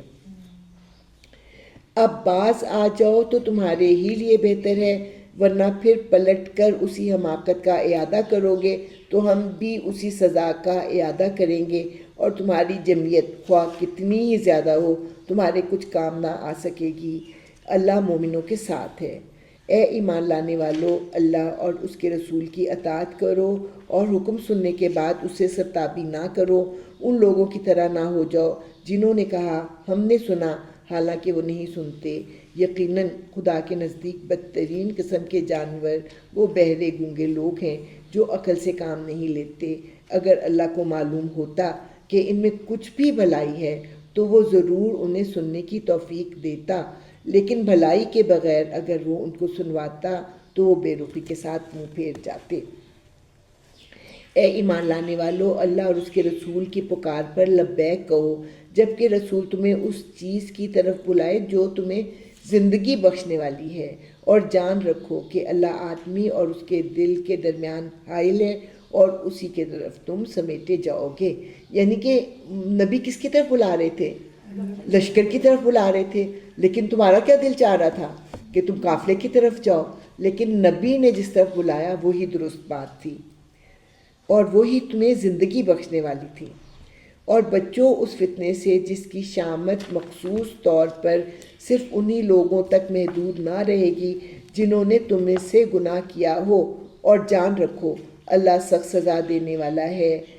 یعنی یاد کرو وہ وقت جب کہ تم تھوڑے تھے، زمین میں تم کو بے زور سمجھا جاتا تھا، تم ڈرتے رہتے تھے کہیں لوگ تمہیں مٹا نہ دیں، پھر اللہ نے تم کو جائے پناہ مہیا کر دی، اپنی مدد سے تمہارے ہاتھ مضبوط کیے، اور تمہیں اچھا رزق پہنچایا، شاید کہ تم شکر گزار بنو۔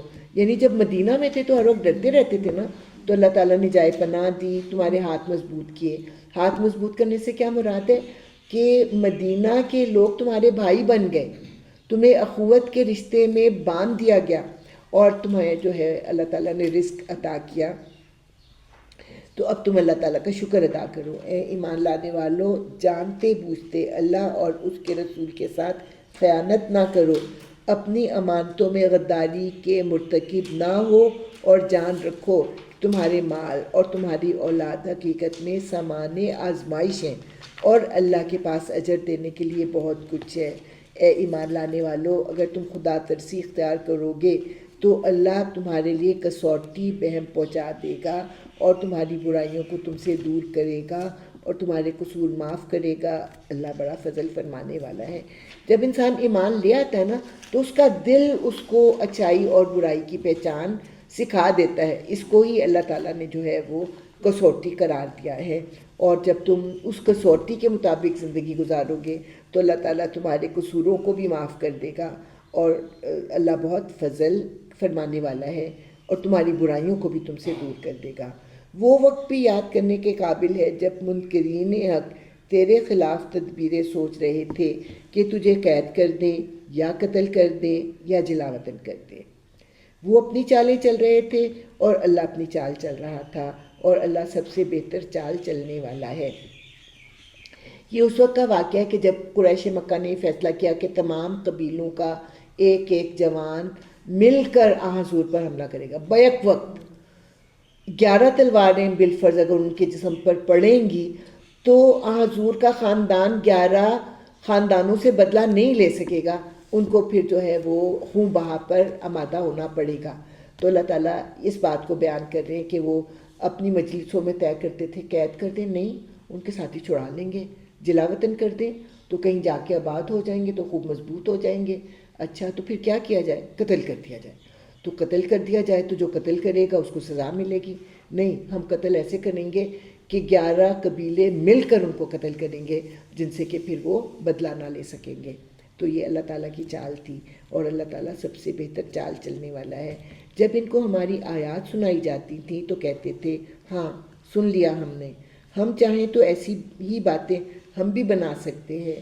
یہ تو وہی پرانی کہانیاں ہیں جو پہلے سے لوگ کہتے چلے آ رہے ہیں، اور وہ بات بھی یاد رہے جو انہوں نے کہی تھی کہ خدایا اگر یہ واقعی حق ہے تیری طرف سے ہے تو ہم پر آسمان سے پتھر برسا دے یا کوئی دردناک عذاب ہم پر لے آ۔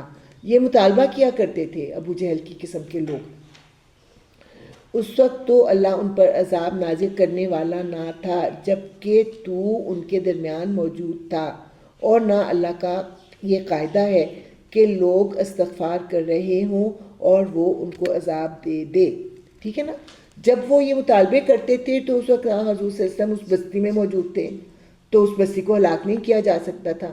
اور دوسرا، جیسے میں نے بتایا کہ بہت سے مسلمان موجود تھے جو کہ استغفار کر رہے تھے، تو جب کسی بستی کے لوگ استغفار کرتے ہیں تو اللہ تعالیٰ اس بستی پر عذاب نازل نہیں کرتا، لیکن اب کیوں نہ وہ ان پر عذاب نازل کرے جبکہ وہ مسجد حرام کا راستہ روک رہے ہیں، حالانکہ وہ اس مسجد کے جائز متولی نہیں ہیں۔ اس کے جائز متولی تو صرف اہل تقویٰ ہی ہو سکتے ہیں، مگر اکثر لوگ اس بات کو نہیں جانتے۔ بیت اللہ کے پاس ان لوگوں کی نماز کیا ہوتی ہے؟ بس سیٹیاں بجاتے اور تالیاں پیٹتے ہیں۔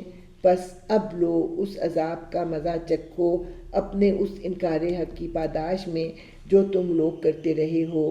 جن لوگوں نے حق کو ماننے سے انکار کیا ہے وہ اپنے مال خدا کے راستے سے روکنے کے لیے صرف کر رہے ہیں، اور ابھی اور خرچ کرتے رہیں گے۔ تو جب وہ بدر میں آئے جنگ کرنے کے لیے تو بغیر مال خرچ کیے ہوئے آئے تھے؟ خرچ کیا تھا نا، سواریوں پہ اور ہتھیاروں پہ اور زاد راہ لیا تھا۔